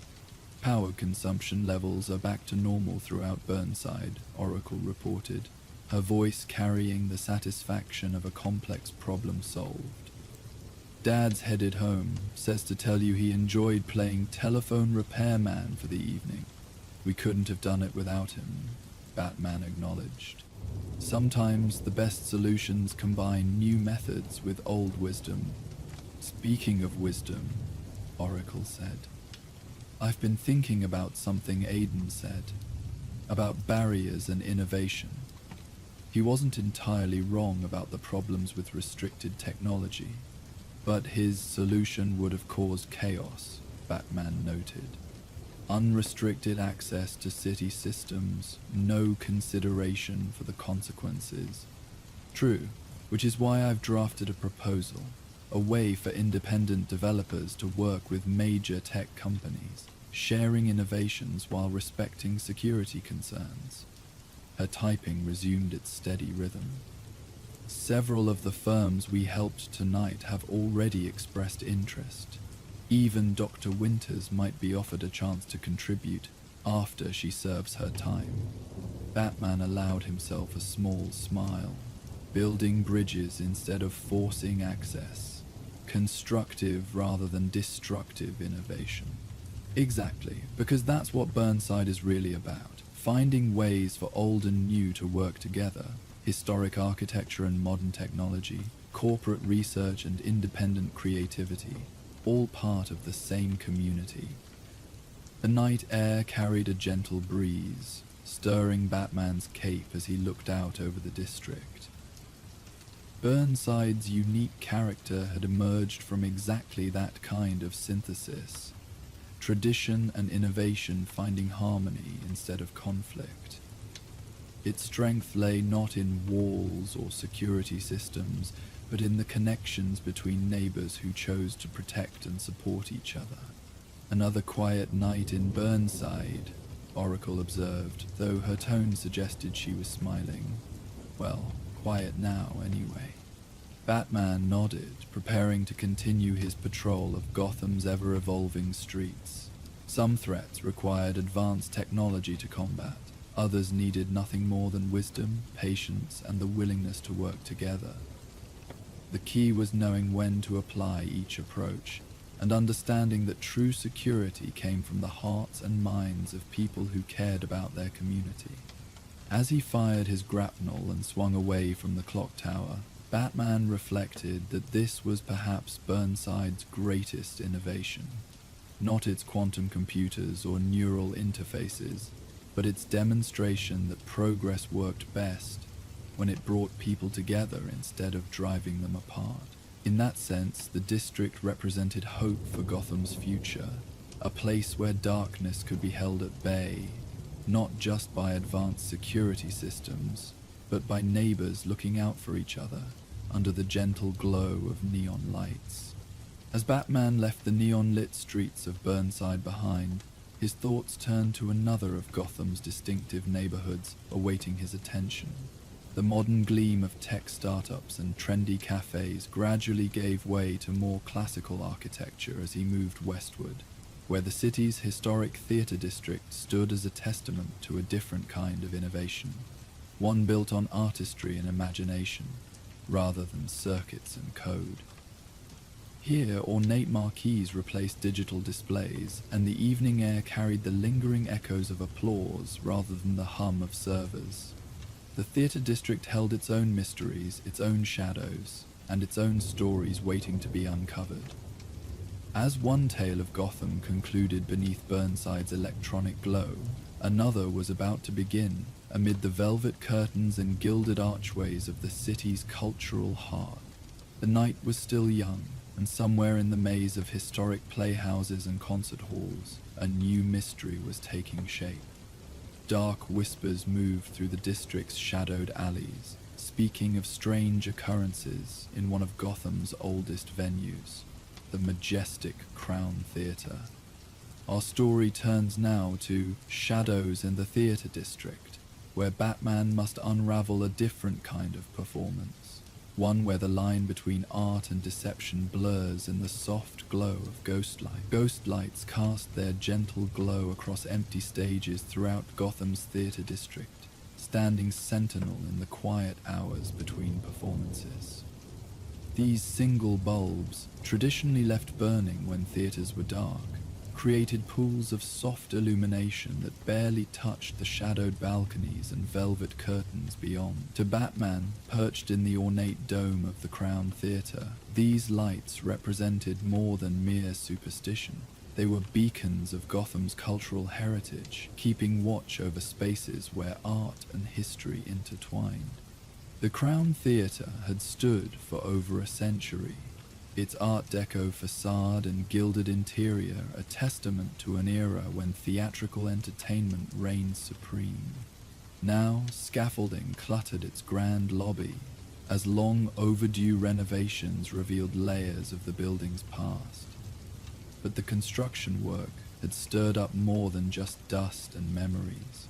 Stories had begun circulating about strange discoveries in the walls, hints of hidden passages and valuable artifacts supposedly concealed by Evelyn Thorne, the legendary actress who had once ruled these stages.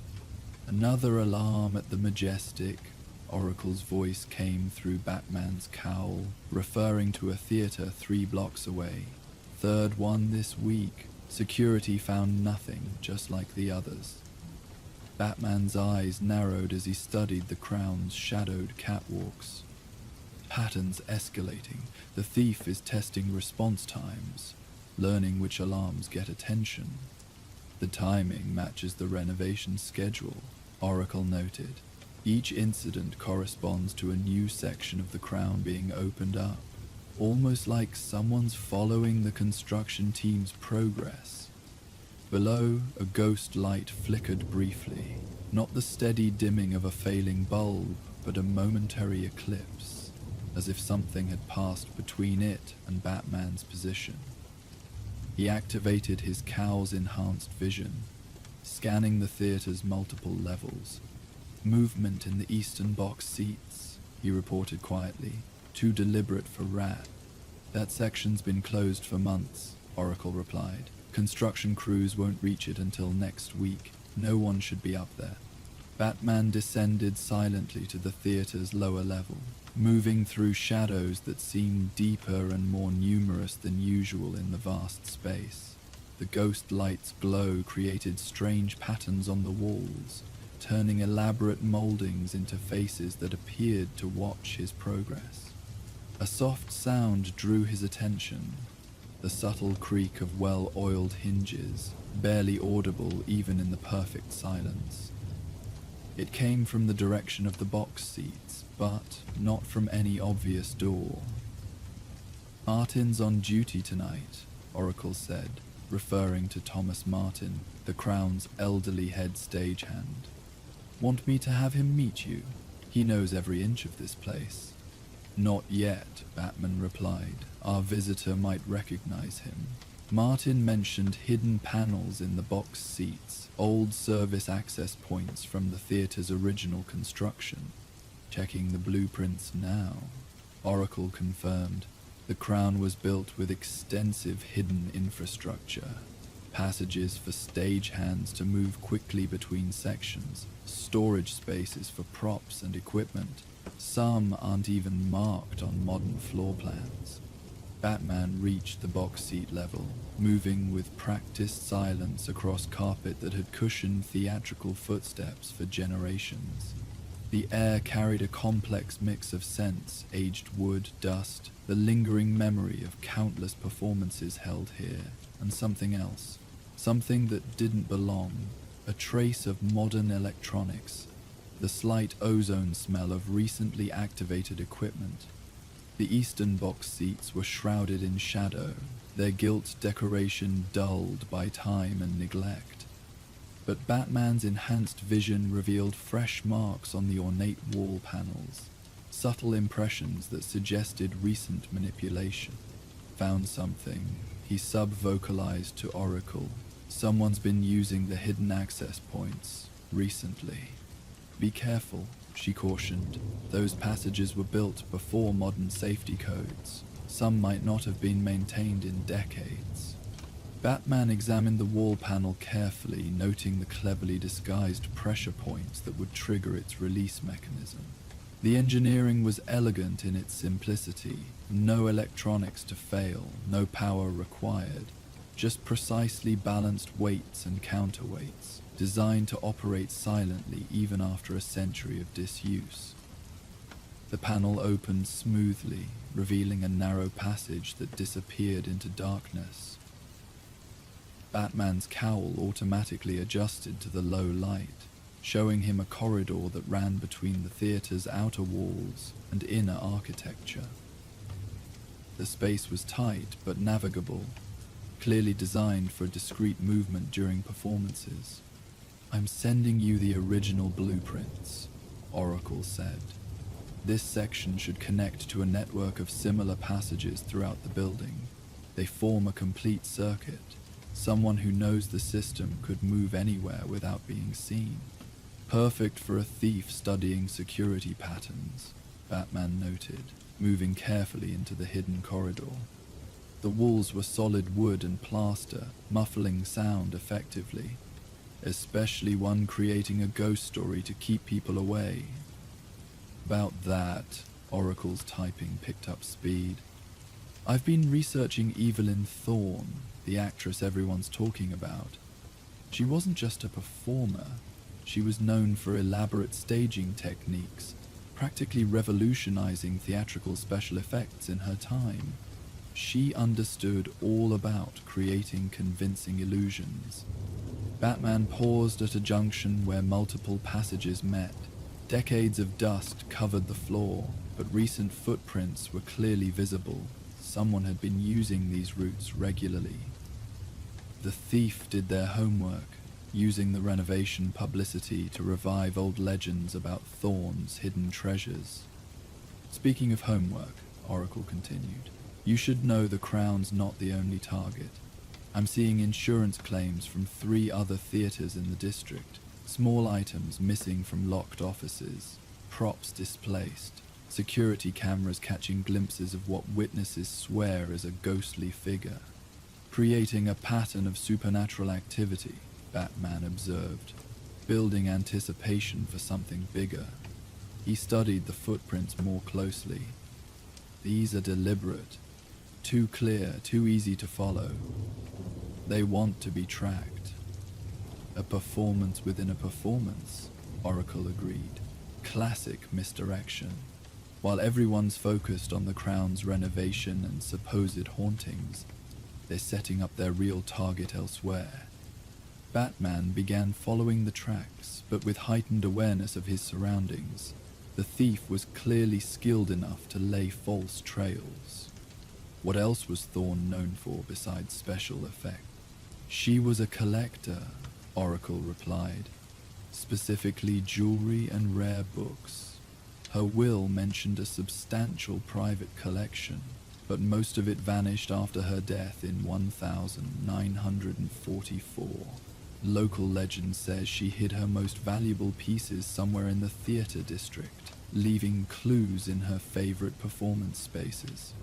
The passage turned sharply, beginning a descent into the building's lower levels.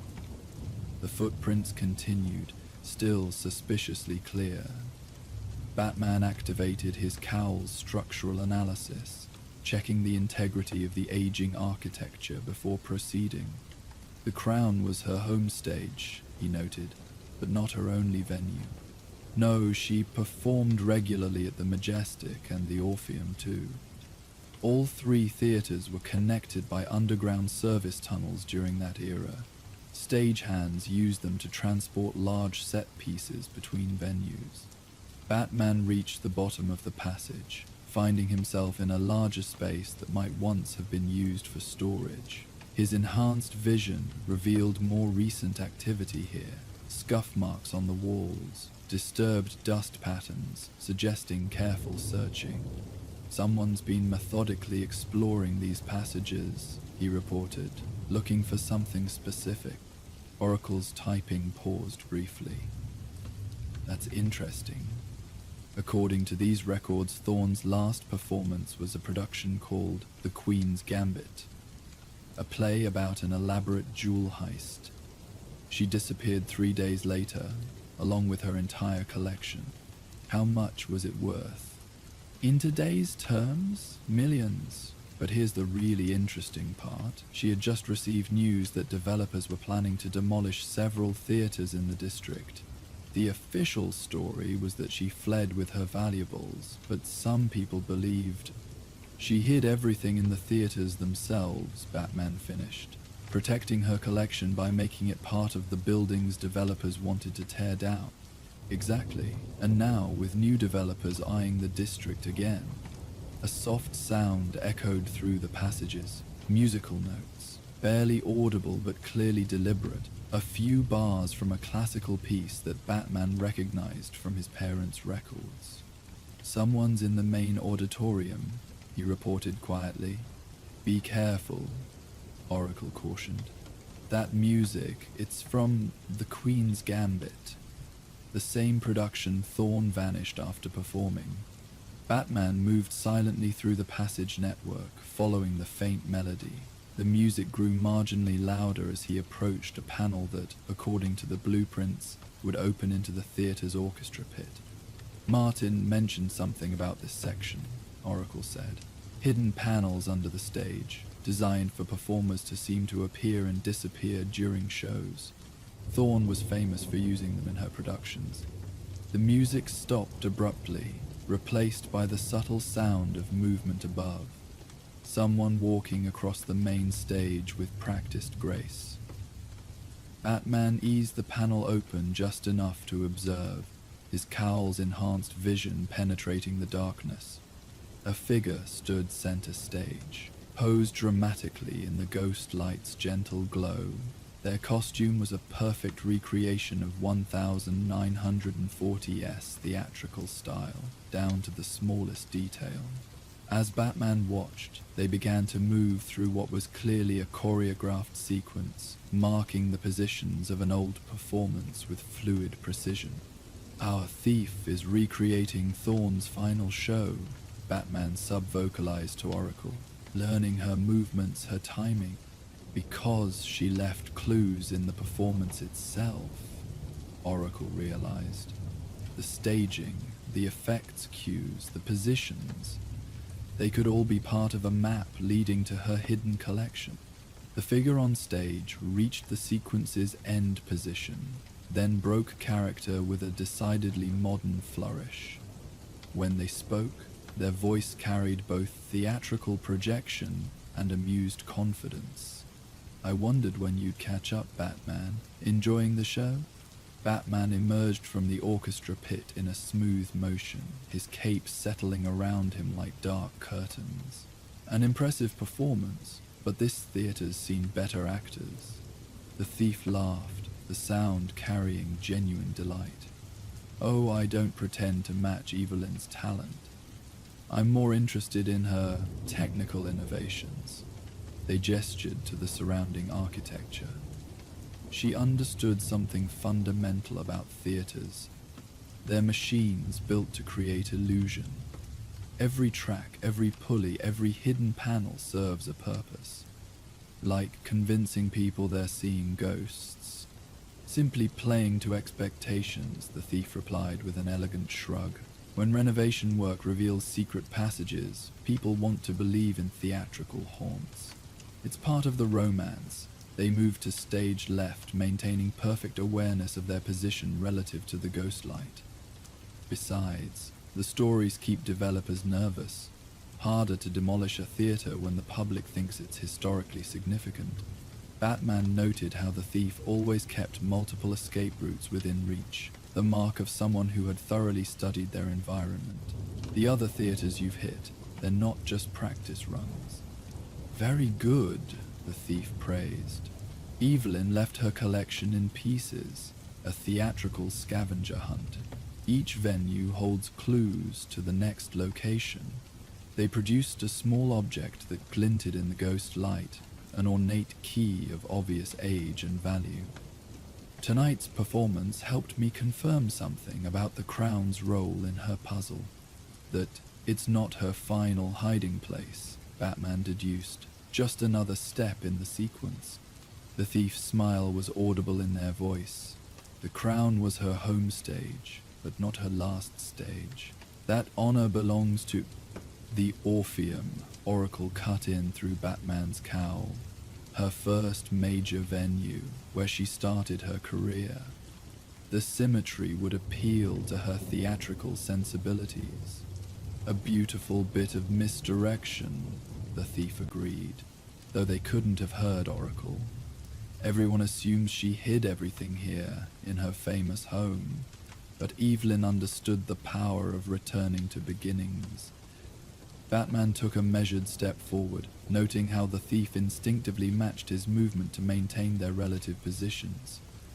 The Orpheum is scheduled for demolition next month, unless something proves its historical significance, like the discovery of a legendary actress's lost collection.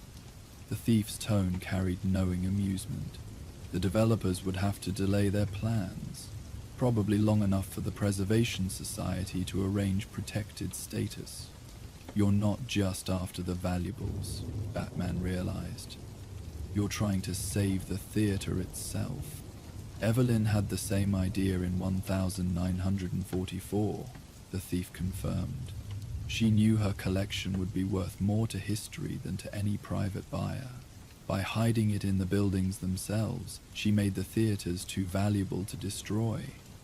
They moved again, always with deliberate grace. I'm simply helping her plan reach its final act. Batman tracked the thief's movement, recognizing the pattern from Oracle's research. You're recreating the finale of the Queen's Gambit. The scene where the master thief reveals they've hidden their stolen jewels in plain sight. Life imitating art, the thief agreed. Or perhaps art predicting life. Evelyn's last performance wasn't just a show. It was a message to anyone clever enough to decode it. They reached into a hidden pocket, withdrawing something that caught the ghost light's glow. Like this playbill from that final night. Notice anything interesting about the prop list? Batman's enhanced vision caught the details of the aged paper. Every prop is numbered according to its entrance cue, but the numbers don't match standard theatrical notation. They're coordinates, Oracle said suddenly. The numbers correspond to architectural features in different theaters. She left a map disguised as stage directions. The thief tucked the playbill away carefully. I've spent months reconstructing her path, gathering the pieces she left scattered across the district, all leading to the Orpheum's hidden heart. They moved again, approaching one of the hidden panels. Care to help with the final performance? For the sake of theatrical preservation, Batman considered the complex situation. The thief's methods were illegal, but their goal aligned with his own desire to protect Gotham's cultural heritage. And if they were right about Thorne's plan, Oracle, he subvocalized, contact the Preservation Society. They should have representatives ready at the Orpheum. Already on it, she replied. And Batman? The thief's movements, they're not just following the play's blocking, they're standing on specific marks. like they're inputting a combination. Batman watched as the thief hit their final position directly beneath a complex arrangement of stage rigging. "The panel you want," he said aloud. "It's above you, not beside you." Thorne designed these systems to work in 3 dimensions. The thief's delighted laugh echoed through the theater. "Oh, very good. You understand the space as she did." They produced a small remote control. "Shall we see what happens when we activate the original mechanisms?" Before Batman could respond, the thief pressed a button. Ancient machinery groaned to life somewhere in the walls, counterweights and pulleys that had waited decades for this cue. The panel above them shifted smoothly, revealing a hidden compartment. "Empty," the thief observed with satisfaction. "As it should be. The crown was never meant to hold the collection, just this." They reached up, retrieving a single envelope, aged but perfectly preserved. "The next clue?" "The final one," the thief confirmed. "Coordinates within the Orpheum, leading to where everything is hidden. Enough historical treasure to ensure the building's preservation." They held up the envelope. "Care to examine it?" Batman approached carefully, aware that the thief still had multiple escape routes prepared. The envelope's paper was high quality, clearly intended to survive decades of storage. The handwriting was elegant, distinctive, matching samples of Thorne's script from Oracle's research. She dated it, he noted, the night she disappeared. "Her last communication," the thief agreed, explaining everything, the collection, the buildings, her plans for preserving both. Proof that the treasures were legally hidden, not stolen. Enough documentation to satisfy insurance companies and courts. Oracle's voice carried excitement. "Batman, if they're right, this could save the entire district. The Historical Society is already preparing to meet us at the Orpheum. And I found something else. Property records showing that Thorne legally purchased sections of these buildings before she vanished. She literally owned the spaces where she hid everything." The thief must have read similar understanding in Batman's posture. "So, shall we continue this performance at the Orpheum, for the sake of Gotham's theatrical heritage?" Batman's response was interrupted by a new sound. Voices in the lobby. Flashlight beams penetrating the darkness. The night security patrol was making its rounds early. The thief sighed theatrically. "Ah, well, timing is everything in theater. Perhaps we'll meet for the finale?" They stepped backward into shadows that seemed to deepen impossibly, their voice carrying perfect projection. "The Orpheum tomorrow night. The ghost light will guide us." Before Batman could move to follow, the thief activated another hidden mechanism. With the soft whisper of well-maintained machinery, a series of panels opened and closed in rapid sequence, making it impossible to track which route they had actually taken. The security guards' footsteps were growing closer, their flashlight beams creating shifting patterns on the theater's ornate ceiling. "Let them go," Oracle advised quietly. "We know where this is leading, and we need time to prepare if we're going to document everything properly." Batman melted into the shadows as the security team entered, watching as they performed their routine check of the auditorium. Nothing seemed out of place. The thief had even restored the ghost light to its original position, maintaining the theater's traditions. "The Orpheum," he sub-vocalized to Oracle once the guards had moved on. "What's its current condition?" "Deteriorating," she replied, her typing steady in the background. "The development company's been letting it decay to justify demolition, but the original infrastructure is largely intact, including," more typing, "yes, the same kind of hidden passages and mechanical systems Thorne used at the Crown. Send me the blueprints, original and current. Already compiling them. And Batman?" I found something interesting in the city archives. In 1944, just before she disappeared, Thorne bought several small parcels of land around the theatre district, including a specific section of the Orpheum's foundation, a part of the building that technically belonged to her, not the theatre company. She wasn't just hiding her collection, Batman realized, making his way out through the Crown's hidden passages. She was ensuring it would be legally discovered when the time was right. Everything documented, everything legitimate. A performance decades in the making, Oracle agreed.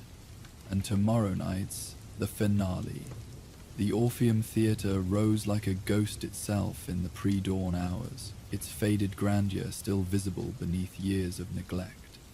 Batman stood on a neighboring rooftop, studying the building's elaborate architecture through his cowl's various enhancement modes. The structure's bones were sound, despite the development company's claims the decay was largely cosmetic, carefully cultivated to create an impression of irredeemable deterioration. Historical Society representatives are ready, Oracle reported. They'll have experts on site by sunset, just waiting for our signal. And I've compiled everything we need about Thorne's property rights and the legal framework for historical preservation. The development company won't give up easily, Batman noted. Even with proof of historical significance, they might not have a choice. I've been going through their permits. There are irregularities. They've been cutting corners, rushing the demolition process before proper surveys could be completed.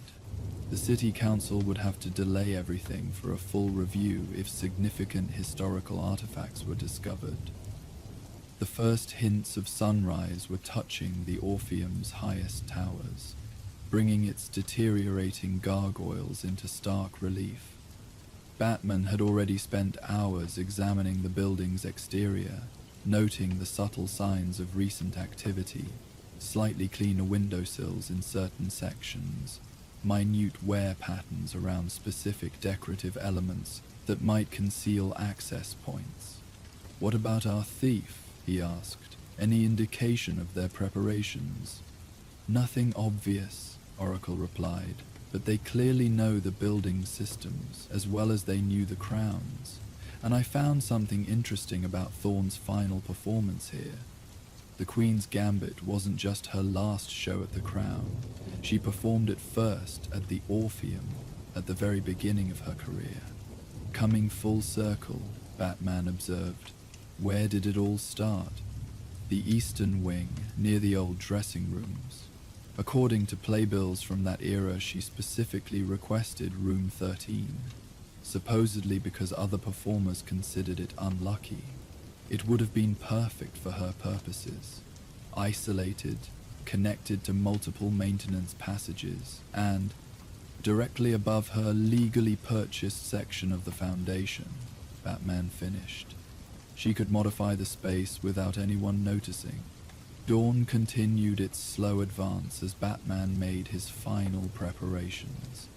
The Orpheum seemed to change with the growing light, shadows shifting to reveal new aspects of its character.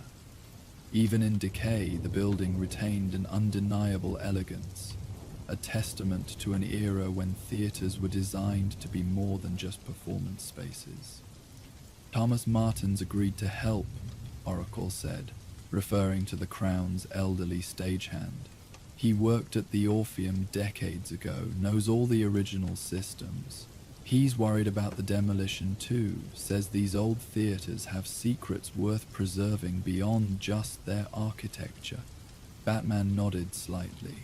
"Have him meet the Historical Society team. His knowledge will be valuable for documenting everything we find." "Already arranged. And Batman?" He mentioned something interesting about Thorne's performances. She never used electric lights for her special effects. Everything was done with mirrors, mechanics, and ancient theatrical techniques. Said she didn't trust modern systems to last. "Smart," Batman commented. "Electrical systems get replaced, updated, removed. But basic physics and mechanics, those principles remain constant. The sun finally cleared Gotham's eastern towers, sending light spilling across the theater district's weathered facades. Batman retreated from his observation point, knowing he would return after sunset for the final act of this elaborate performance. Night fell gradually over the Orpheum, shadows deepening in its ornate crevices as darkness claimed the city. Batman entered through a maintenance access point in the roof, one that had shown signs of recent use. The building's upper reaches were a maze of catwalks and mechanical systems, many dating back to its original construction. Power's been restored to sections of the old lighting grid, Oracle reported through his cowl. Very subtle. Someone's tapped into the ghost lights circuit to power the original mechanical systems. They've been preparing this space for weeks, Batman observed, noting the carefully maintained state of certain pulleys and counterweights.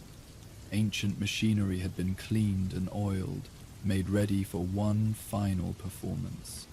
He made his way down through the building's levels, passing through layers of theatrical history. The Orpheum had been state-of-the-art when it opened in 1902, incorporating technological innovations that would influence theater design for decades. Many of those systems were still in place, hidden beneath newer installations that had never quite managed to improve upon the original engineering. Movement in the eastern wing, Oracle alerted him, near the old dressing rooms. Our friend has arrived early for their performance.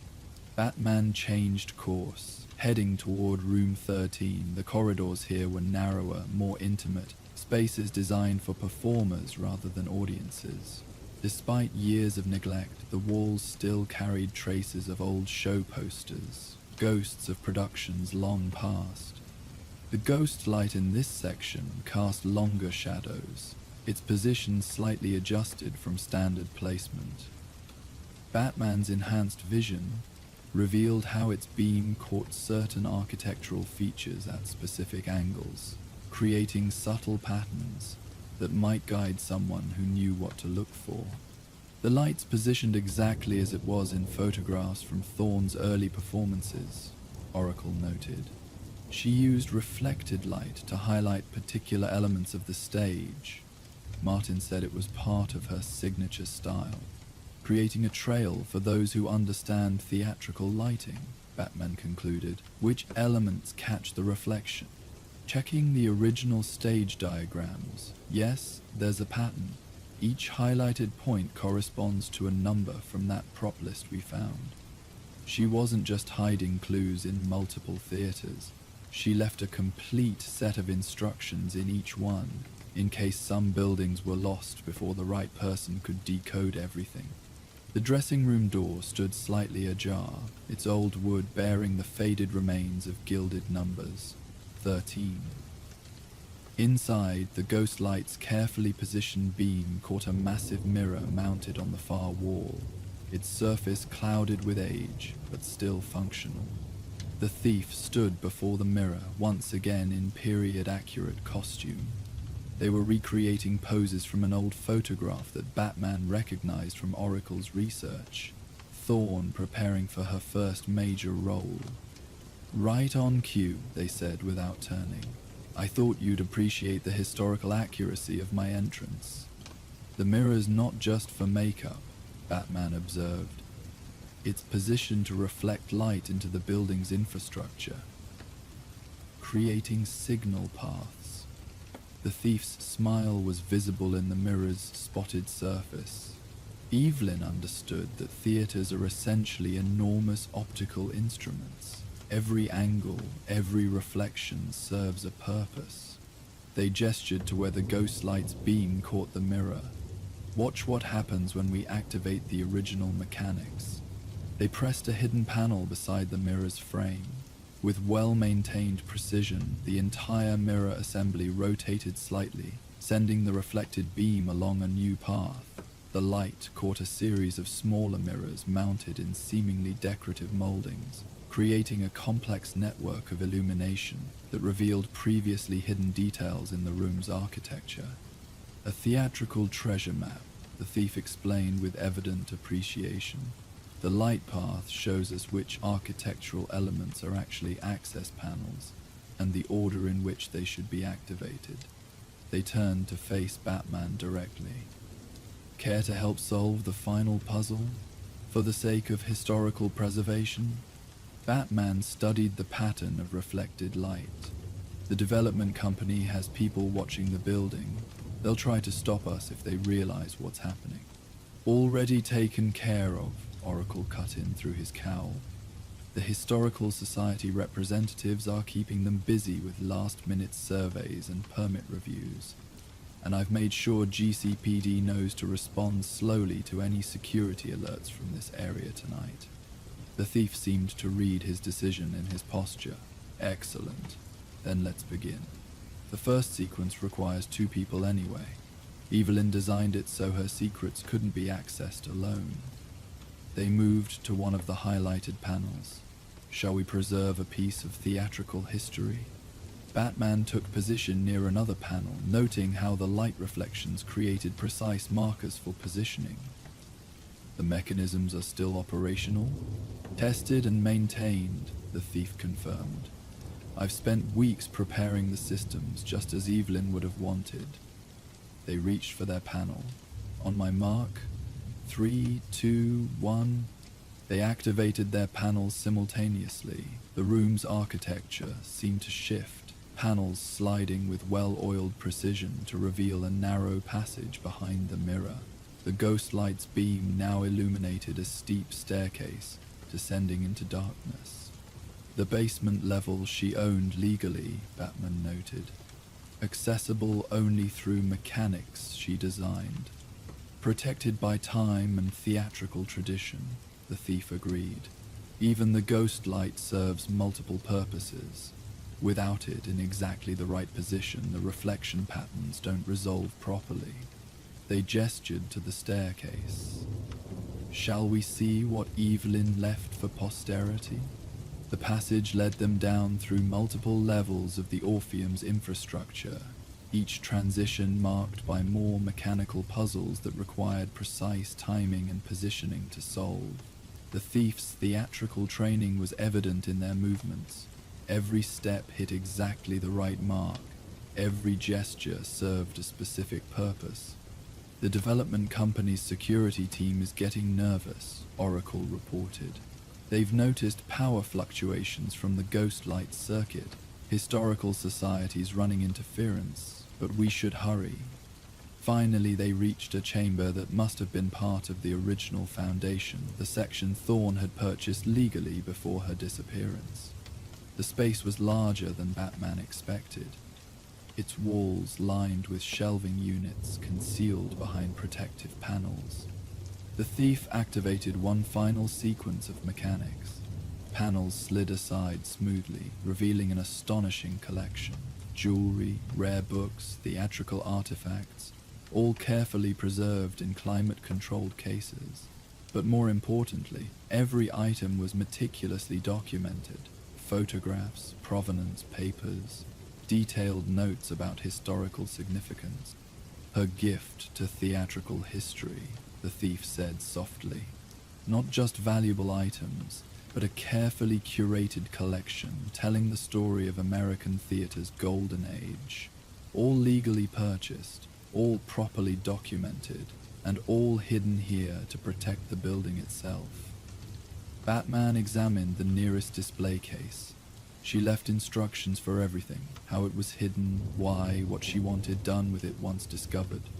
Indeed, the thief replied, producing an envelope similar to the one from the Crown. This explains her entire plan. How she knew developers would eventually target these buildings, how she tried to protect them by making them historically invaluable. They held out both envelopes. Care to do the honors? My role in this performance is finished. Batman accepted the documents. The Historical Society will need to verify everything. They'll find it all in perfect order, the thief assured him. Evelyn was nothing if not thorough, and speaking of order, they produced a small remote control. Time for the final curtain. Before Batman could react, they pressed a button. Hidden speakers activated throughout the chamber, filling the space with orchestral music, the same piece they had played at the Crown.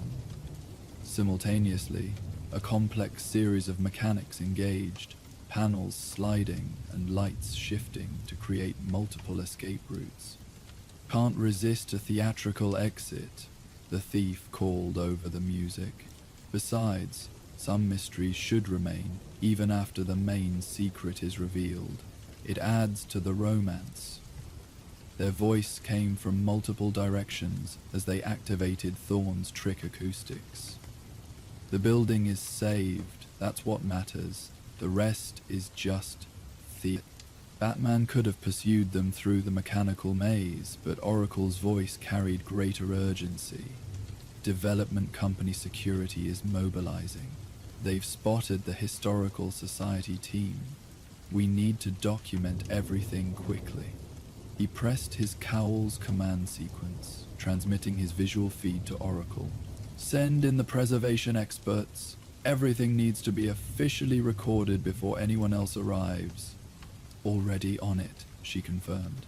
GCPD too. They'll help secure the scene. The developers won't be able to touch this building once the documentation hits the media.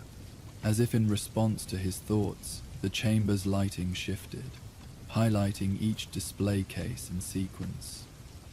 The effect was beautiful and deliberate, a final gift from two theatrical masters who understood how to present history in its best light.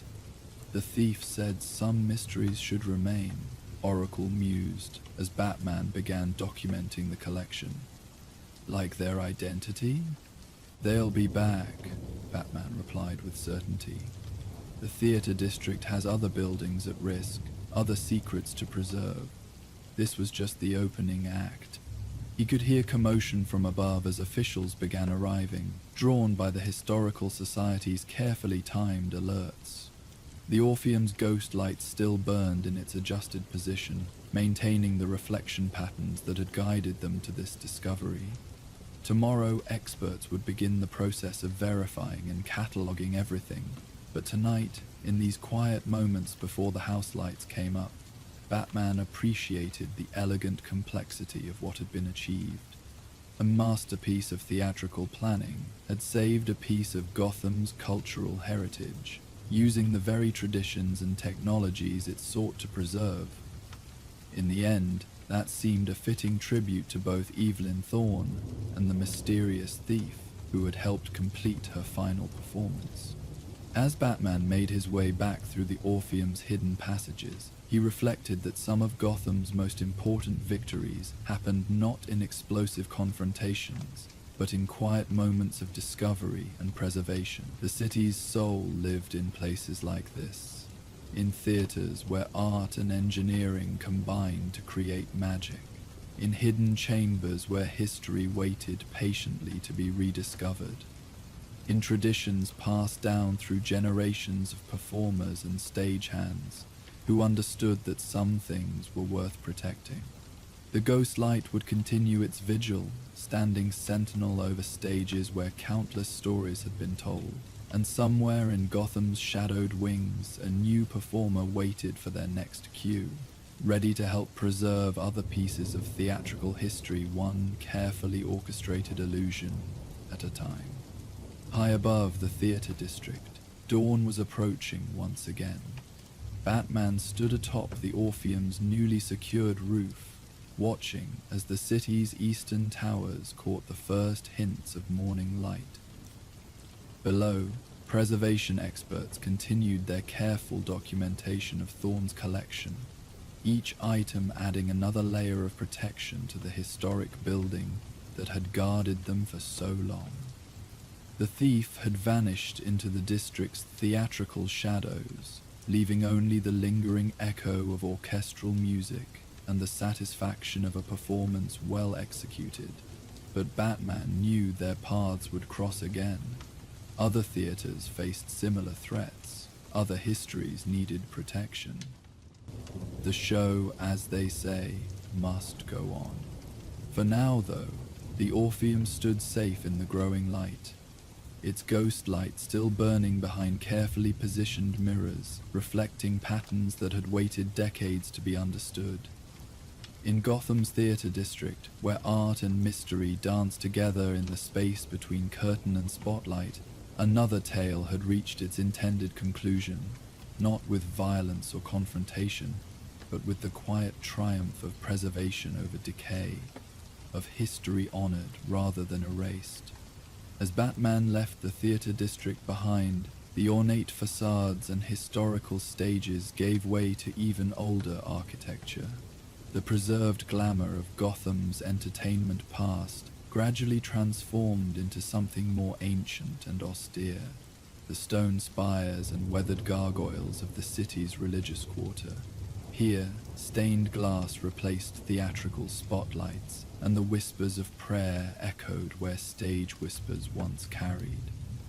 His gaze was drawn to the imposing silhouette of St. Augustine's Cathedral, its Gothic towers reaching toward the stars like ancient fingers seeking heaven's touch.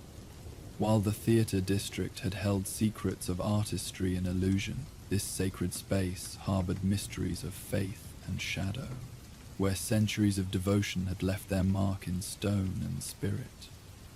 The night was still young, and somewhere within those hallowed walls another story was beginning to unfold. As the last echoes of theatrical music faded into memory, the soft toll of cathedral bells called attention to new enigmas waiting in the depths of Gotham's oldest house of worship. Our tale turns now to secrets of the old cathedral, where Batman must unravel mysteries as old as faith itself, hidden within the sacred shadows of St. Augustine's towering walls. Moonlight filtered through the ancient stained glass of St. Augustine's Cathedral, casting kaleidoscope shadows across worn stone floors that had known centuries of faithful footsteps. Batman moved silently through these sacred spaces, his presence barely disturbing the contemplative quiet that hung like incense in the air. Even in a city as changeable as Gotham, some places remained eternal, anchors of stillness in the urban chaos. The cathedral's massive bronze bells had fallen silent hours ago, but their deep resonance seemed to linger in the building's bones. From his position in the bell tower, Batman could see much of downtown Gotham spread out below, modern skyscrapers dwarfed by the cathedral's ancient spires. But tonight his attention was focused inward, on mysteries hidden within these hallowed walls. Father Michael is waiting in the side chapel. Oracle's voice came softly through his cowl. He's agitated, more than when he first contacted us. The elderly caretaker had reached out through unconventional channels, seeking Batman's help while insisting on absolute discretion. Something had been taken from the cathedral's secret vault, something whose significance went beyond mere monetary value. Batman descended from the bell tower using centuries-old maintenance passages, his movements carefully measured to avoid disturbing the cathedral's silence. The side chapel was one of the building's oldest sections, its stones dating back to Gotham's founding. Here, candlelight provided the only illumination, creating shadows that seemed deeper and more significant than those cast by electric lights. Father Michael stood before a small altar, his weathered hands clasped in prayer. He turned as Batman approached, and even in the dim light, the worry etched across his features was clear. "Thank you for coming," the priest said quietly. "I've spent hours debating whether to involve you. The Archbishop would prefer we handle this internally, but..." He gestured to the ancient stonework surrounding them. "This cathedral holds secrets older than Gotham itself. Some of them were never meant to be disturbed." "Tell me about the vault," Batman prompted gently, respecting the sacred atmosphere. Father Michael's expression grew more troubled. Few know of its existence. It was built into the cathedral's foundations by the original architects, a chamber designed to protect certain artifacts, items entrusted to the church's care centuries ago. He moved to a seemingly solid wall, running his fingers along barely visible seams in the stone. The vault itself wasn't breached. Someone used the proper keys, knew the correct sequences, but they only took one item, the chalice of St. Jerome, a new voice added from the chapel entrance. Sister Margaret stepped into the candlelight, her practical shoes silent on the stone floor. Despite her traditional habit, there was nothing traditionally submissive about her bearing. That's what's missing, isn't it, Father? The priest nodded slowly. Sister Margaret runs our community outreach program, he explained to Batman. She knows more about what happens in the streets around the cathedral than anyone. And I know who's been asking questions about the chalice, Sister Margaret said, her voice carrying quiet authority. Victor Carlo's people have been getting bolder, pushing their territory closer to our sanctuary. His followers treat him like some kind of dark prophet. They believe he can grant them protection through sacred artifacts. Batman knew of Carlo, a charismatic figure who had emerged in Gotham's underground over the past year, building a devoted following through a mixture of theatrical mysticism and very real criminal enterprise. Why this chalice specifically? Father Michael moved to a wooden cabinet, withdrawing an ancient leather-bound volume. There's a prophecy, recorded when the chalice first came into the church's possession. It speaks of divine protection granted to those who drink from it during the crimson moon. His hands trembled slightly as he turned brittle pages. The next blood moon is in 3 days. Carlo's followers believe drinking from the chalice during the eclipse will make them invulnerable, Sister Margaret explained, though her tone suggested skepticism. The local gangs are terrified. They think he's building an unstoppable army. The chalice has no mystical powers, Father Michael added quickly.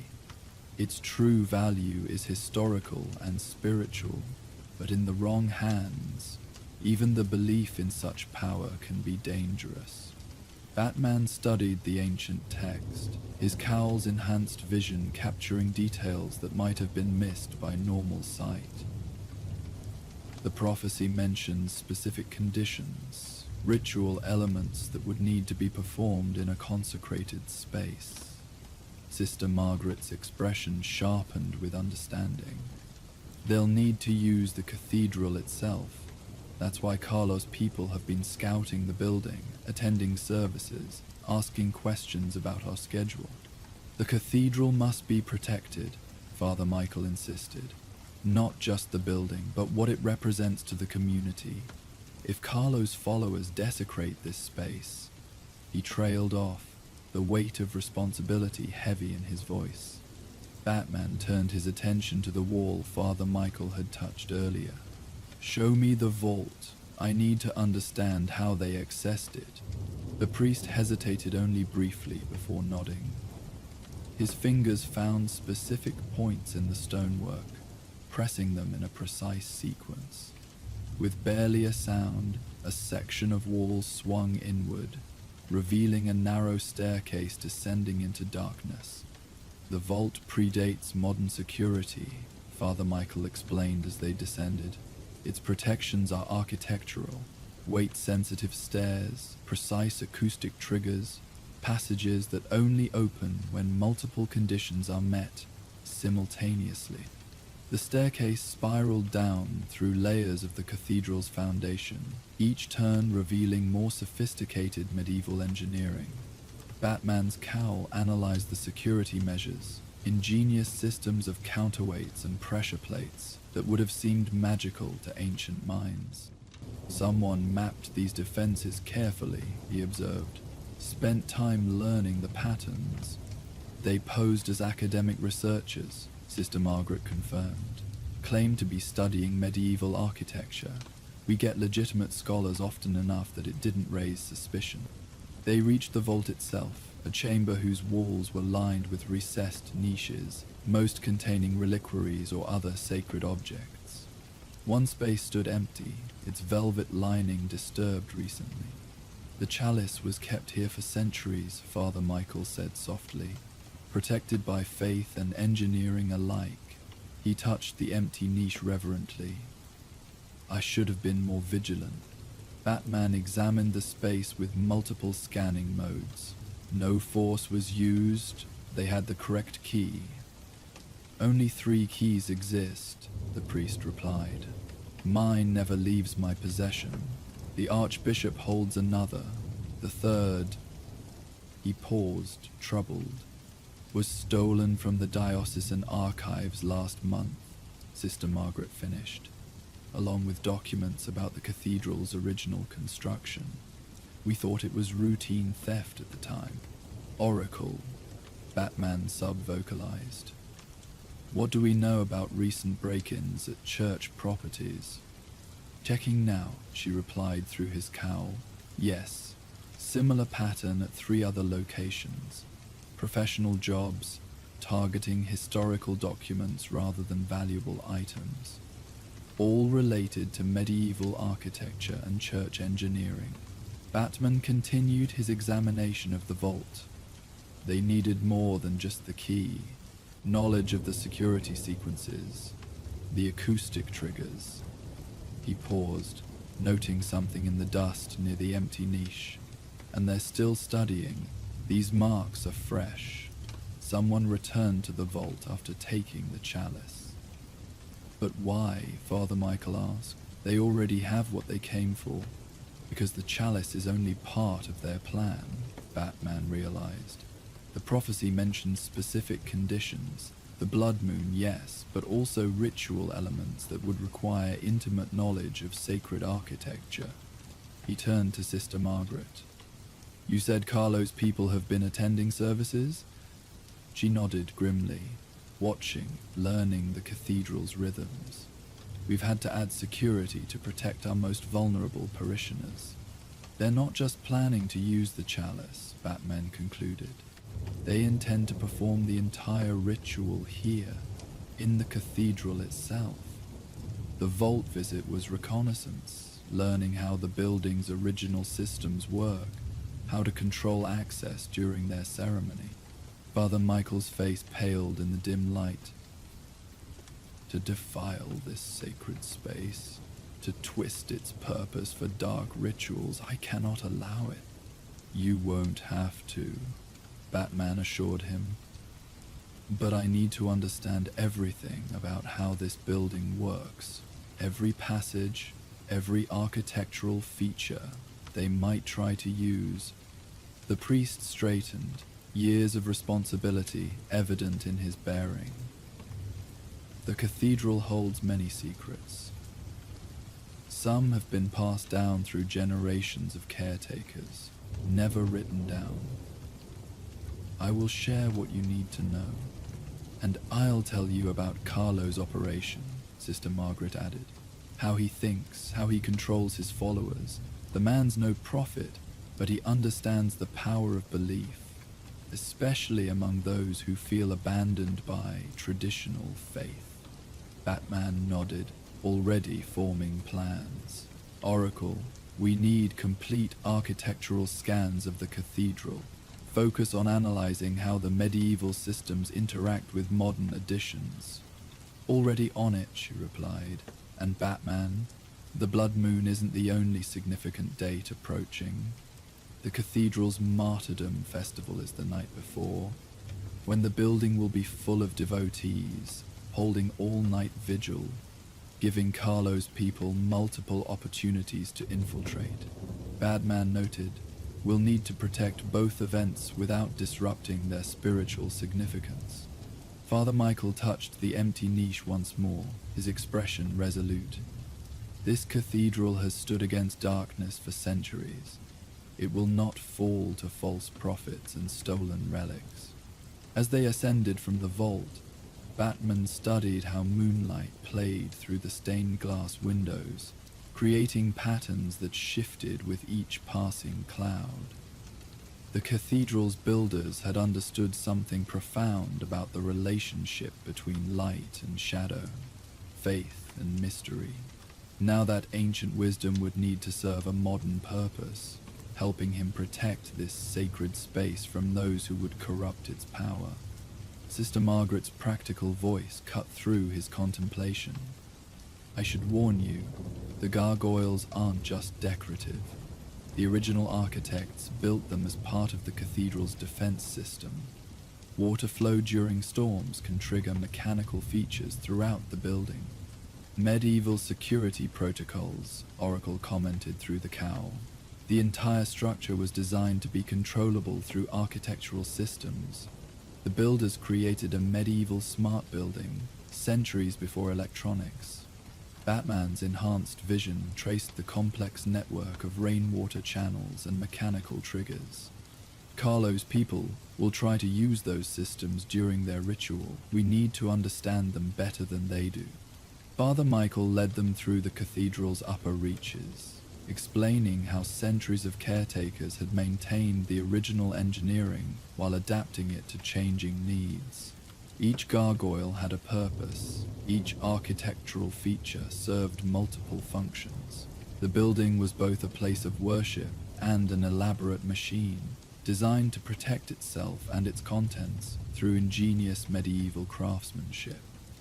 As they walked, Sister Margaret provided intelligence about Carlo's operation, how he had built his following through a combination of genuine charisma and carefully staged miracles, using theatrical techniques to convince people he could channel divine power. The chalice would be his masterpiece, a prop in an elaborate performance designed to cement his control over his believers. His followers aren't evil, she noted with characteristic compassion. Most are lost souls, seeking meaning, protection, a sense of belonging. Carlo offers them what the traditional church seems to have forgotten: mystery, direct experience of the divine, even if it's all artifice. The charlatan's oldest trick, Father Michael said sadly, exploiting genuine spiritual hunger for personal gain. They reached the bell tower just as false dawn began lightening the eastern sky. Batman stood among the ancient bells, analyzing how their resonance could interact with the building's mechanical systems. The cathedral's defenders had understood acoustic engineering centuries before the science had a name. Sound itself could be a key to controlling the structure. 3 nights until the blood moon, he said quietly. Time enough to prepare if we work together. Sister Margaret nodded firmly. I'll have my people watch Carlo's movements, track how his followers are preparing. They trust me. They'll share their fears, their expectations for this ritual. And I will pray, Father Michael added, not just for protection but for wisdom in how we handle this. The cathedral's sanctity must be preserved, but so must its mission of offering shelter to all who seek it. Batman understood the delicate balance they needed to maintain. This wasn't just about preventing a theft or stopping a criminal ritual. It was about protecting the spiritual heart of this part of Gotham, preserving both the physical structure and the hope it represented to the community. As he prepared to depart, Father Michael touched his arm briefly. There's something else you should know. The prophecy about the chalice. It's not just about divine protection. It speaks of a price for using the relic incorrectly. A backlash against those who would twist its purpose to serve darkness. You believe the prophecy is real? Batman asked carefully. The priest's smile carried centuries of accumulated wisdom. I believe that faith and reason aren't always in conflict. The chalice's power might not be mystical, but that doesn't make it less real. Sometimes the truth is found in the space between what we can prove and what we choose to believe. As Batman swung away from the cathedral, Oracle's voice carried similar thoughtfulness. You know those medieval security systems, they're incredibly sophisticated. The architects built in failure points that would only activate if someone tried to use the building's features inappropriately, almost like they anticipated someone might try to corrupt their work centuries later. Protection through engineering rather than mysticism, Batman agreed, but no less elegant for being explicable. The cathedral's bells began tolling the hour, their deep voices carrying across the slowly awakening city.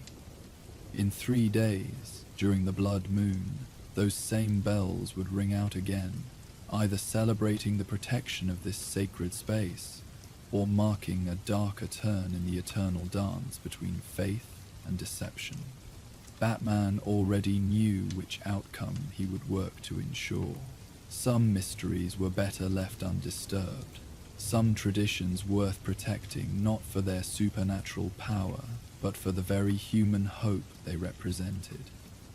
In Gotham's shadows, that hope was often the most powerful force of all. The days before the blood moon passed in careful preparation. Batman spent hours studying the cathedral's architectural systems, learning how each feature could be used or misused during Carlo's planned ritual. Sister Margaret's intelligence network provided crucial details about the cult leader's preparations, while Father Michael shared centuries of accumulated knowledge about the building's defenses. Oracle's analysis revealed the true genius of the medieval architects. They built multiple layers of security, she explained. Surface features that seem purely decorative but actually control access to different areas.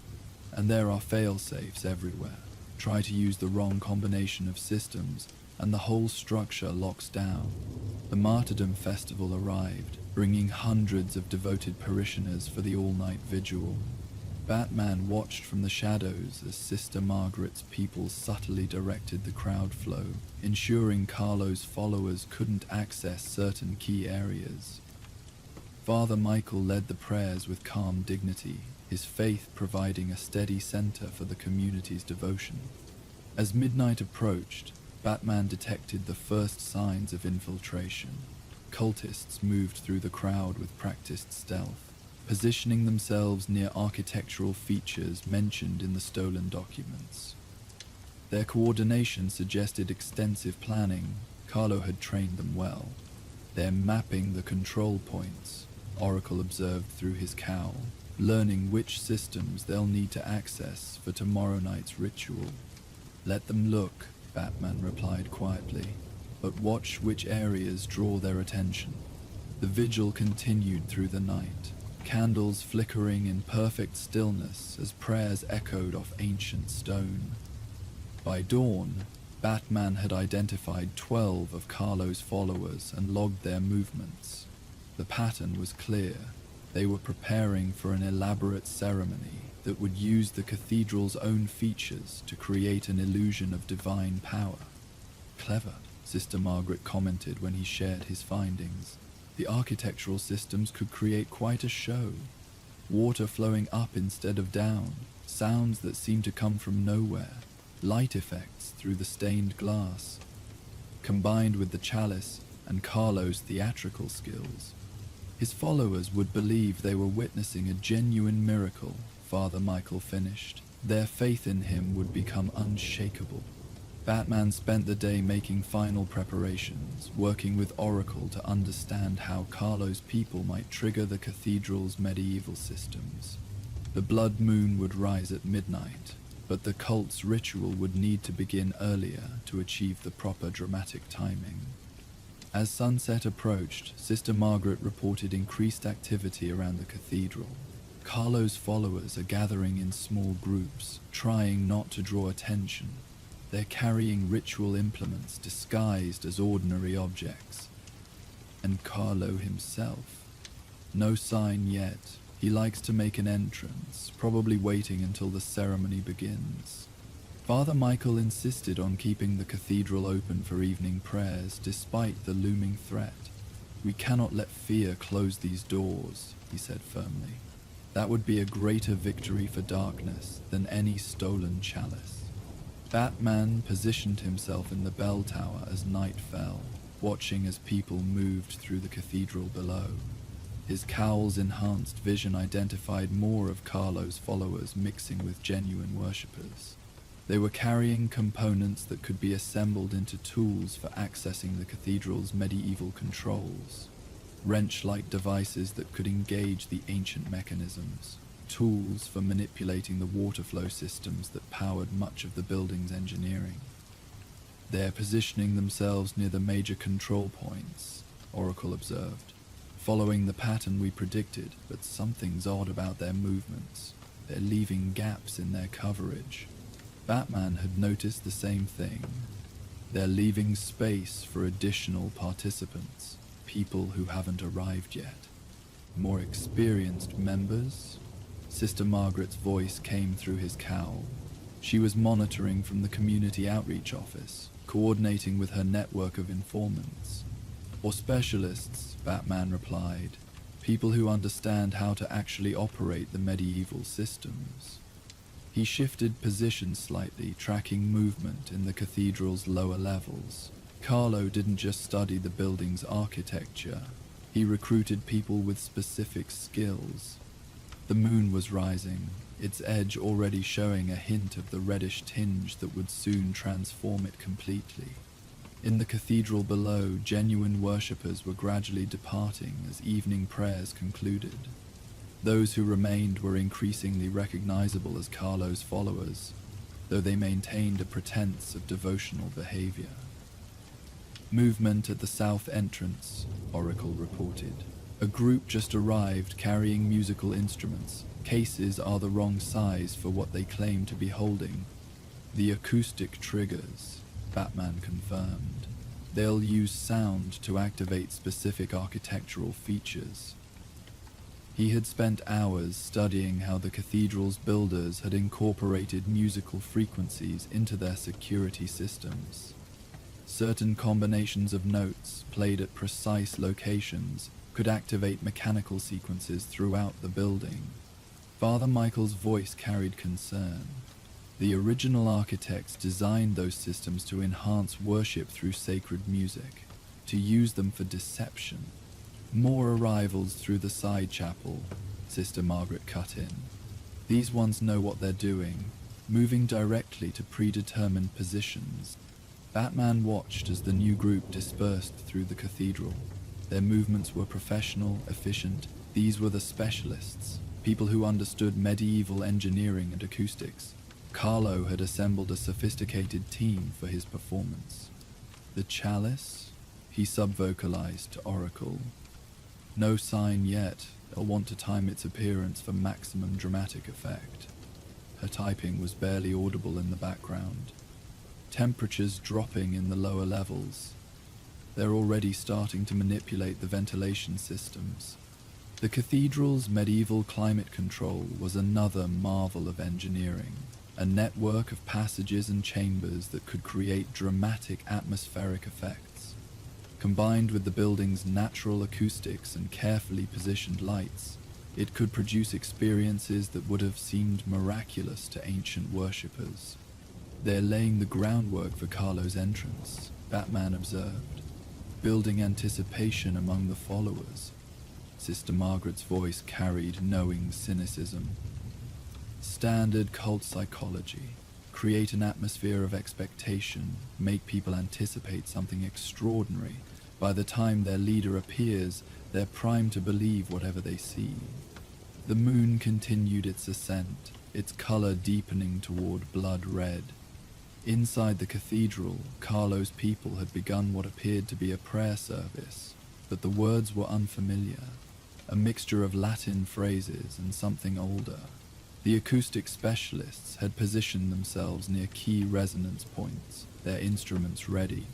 2 hours until the moon reaches its peak, Oracle noted.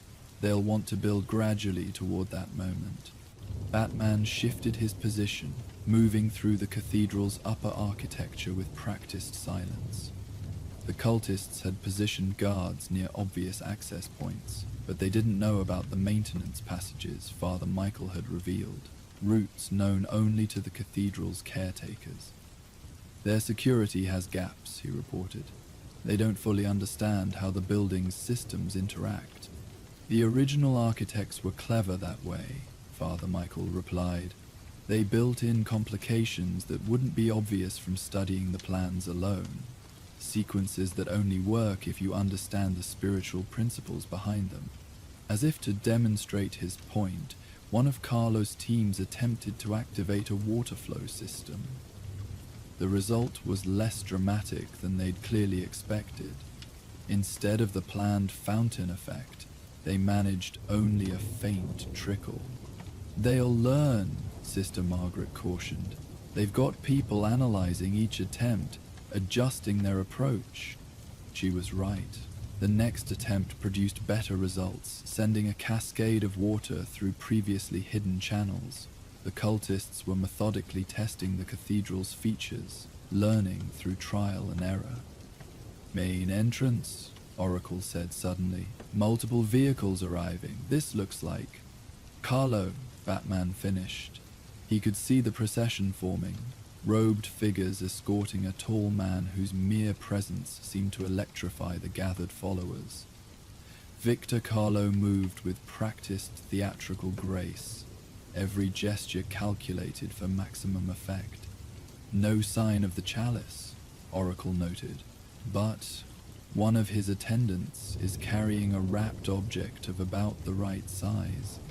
Batman watched as Carlo entered the cathedral. The cult leader paused just inside the doors, letting his followers anticipate his next move. He was dressed in what appeared to be authentic medieval ceremonial robes, probably stolen from some museum collection. "Quite a performance," Sister Margaret commented quietly. "He knows how to make an entrance." Indeed, Carlo seemed to understand exactly how to use the cathedral's architecture to frame himself. He positioned himself where moonlight through the rose window would catch his robes, creating an ethereal effect. When he spoke, his voice carried perfectly through the space. He'd clearly studied the building's acoustics. "My children," he intoned, managing to sound both humble and commanding. "Tonight we reclaim ancient power. Tonight we prove that true faith still works wonders." He gestured and his attendants began moving to predetermined positions. The old church has forgotten the reality of divine intervention. They've reduced sacred mysteries to mere symbols. But we will demonstrate that real power still flows through consecrated spaces. "He's good," Sister Margaret admitted grudgingly, telling them exactly what they want to hear, that they're special, that they'll experience something authentic. Carlo continued his progress through the cathedral, his followers arranging themselves in patterns that Batman recognized from the stolen documents. They were recreating configurations described in the prophecy, but with subtle modifications. "They're setting up relay positions," he reported. "Each person will help trigger a different architectural feature. When combined, they'll create a synchronized performance," Oracle finished. "Light, sound, airflow, water effects, all coordinated to simulate divine manifestation." Carlo reached the main altar, turning to face his assembled followers. At some hidden signal, the acoustic specialists began playing not obvious music, but specific tones that resonated with the cathedral's structure. The effect was subtle but powerful, creating harmonics that seemed to come from the stones themselves. "Clever," Father Michael said softly. "They're using the building's own voice." The moon's light was steadily reddening, its color visible through the cathedral's many windows. Carlo's attendant unwrapped the object they'd been carrying, not the chalice itself, but an ornate box that presumably contained it. "Now," Batman sub-vocalized to Oracle, "while they're focused on the presentation." He moved silently through the maintenance passages, positioning himself near the altar's hidden infrastructure. Carlo was building toward his dramatic moment, but Batman had spent days studying exactly how the cathedral's systems could be used or disabled. "Ready when you are," Oracle confirmed. "Sister Margaret's people are in position to help contain the crowd." Carlo raised his hands dramatically, moonlight catching his robes. "Brothers and sisters, behold the vessel of true power, the chalice that will prove your faith." His attendant opened the ornate box with theatrical slowness. "Tonight, we drink divine protection. Tonight, we..." He trailed off, staring at the opened box. Instead of the chalice, it contained a simple note, written in Father Michael's elegant hand. "Faith needs no theatrical effects." Before Carlo could react, Batman triggered the cathedral's true security systems. Not the showy effects the cultists had planned to use, but the real defensive features built into its architecture. Water that was supposed to create dramatic fountains instead flowed through channels that sealed off sections of the building. Acoustic frequencies that were meant to simulate divine voices activated ancient locking mechanisms. "What is this?" Carlo demanded, his theatrical persona cracking. "Where is the chalice?" "Safe," Batman replied, stepping out of shadows that suddenly seemed deeper than before. "Where it's always been." The cult leader's composure shattered completely. "How? We had the plans, the documentation. We spent months learning these systems." "You learned what was written down," Batman agreed. "But the cathedral's true guardians pass down more than just documents. They understand principles that can't be stolen." Around them, the building's medieval security continued its work. Carlo's followers found themselves separated into manageable groups as hidden panels closed and passages sealed. The acoustic specialists' instruments went silent as the cathedral's architecture channeled their sound waves in unexpected ways. "This is impossible," one of Carlo's engineers protested. "We mapped every system." "No," Father Michael's voice carried through the space, though he remained unseen. "You mapped what you could understand, but this cathedral was built by people who knew that true security comes from wisdom, not just mechanics." Sister Margaret's people began moving through the crowd, calming Carlo's confused followers, while GCPD officers appeared at the exits. The cult leader himself stood frozen, his grand theatrical moment transformed into something entirely different. "The chalice was never here," Batman told him quietly. "We moved it days ago, after we discovered your plans. The box, the positioning, the effects. We let you build toward a moment that was always going to fail." "A lesson in humility," Father Michael added, finally emerging from the shadows near the altar. "And perhaps a demonstration that real faith doesn't need special effects." As the police began taking statements and processing arrests, Batman watched how the cathedral's architecture slowly returned to its normal configuration. The medieval security systems reset themselves quietly, hidden features sliding back into centuries-old positions. "Beautiful engineering," Oracle commented through his cowl. "But it only works properly when used with respect for its original purpose." "Like faith itself," Father Michael agreed, having overheard through the communication system Sister Margaret had helped set up. "Most powerful when it serves its true function, rather than someone's desire for control." The blood moon had reached its peak, shining through the cathedral's windows with otherworldly radiance.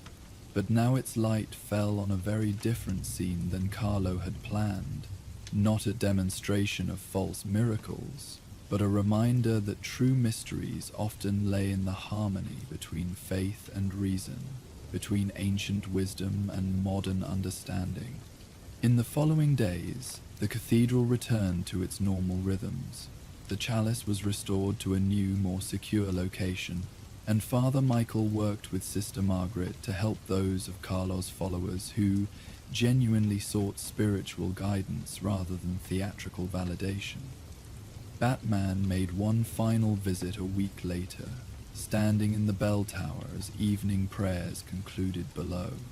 The cathedral's ancient stones still held countless secrets, but they were secrets that would remain properly protected, not through elaborate security systems or theatrical demonstrations, but through the quiet wisdom of those who understood that some mysteries were meant to be preserved rather than exploited. The cathedral feels different now, Oracle observed as Batman prepared to depart. More settled, somehow. It protected itself, he replied, with help from people who respected its true purpose. He looked out over Gotham's nighttime landscape, where modern buildings stretched toward the sky like new spires beside ancient ones. Some powers don't need grand demonstrations. They work best in silence and shadow, guarding what matters without drawing attention to themselves. The cathedral's bells began their evening toll, their deep voices carrying the same message they had for centuries. A reminder that in Gotham, as in faith itself, the most profound truths often lay not in dramatic displays of power, but in the quiet persistence of wisdom passed down through generations of dedicated guardians. As Batman swung away into the night, the cathedral stood peaceful in the gathering darkness, its secrets once again secure within its ancient walls. In a city constantly torn between past and future, it remained a steadfast reminder that some mysteries were best left undisturbed, protected by those who understood that true power often lay not in grand demonstrations, but in the humble act of preserving what was sacred. And so our tale of Gotham comes to an end. Let the gentle night embrace you as you drift toward peaceful dreams, knowing that somewhere in the darkness, the Dark Knight watches over his city. If you're not asleep yet, we will now play the ambience of Gotham City at night to help you fall asleep. And if you were just listening to our tales, we will see you next time. Good night and sleep well.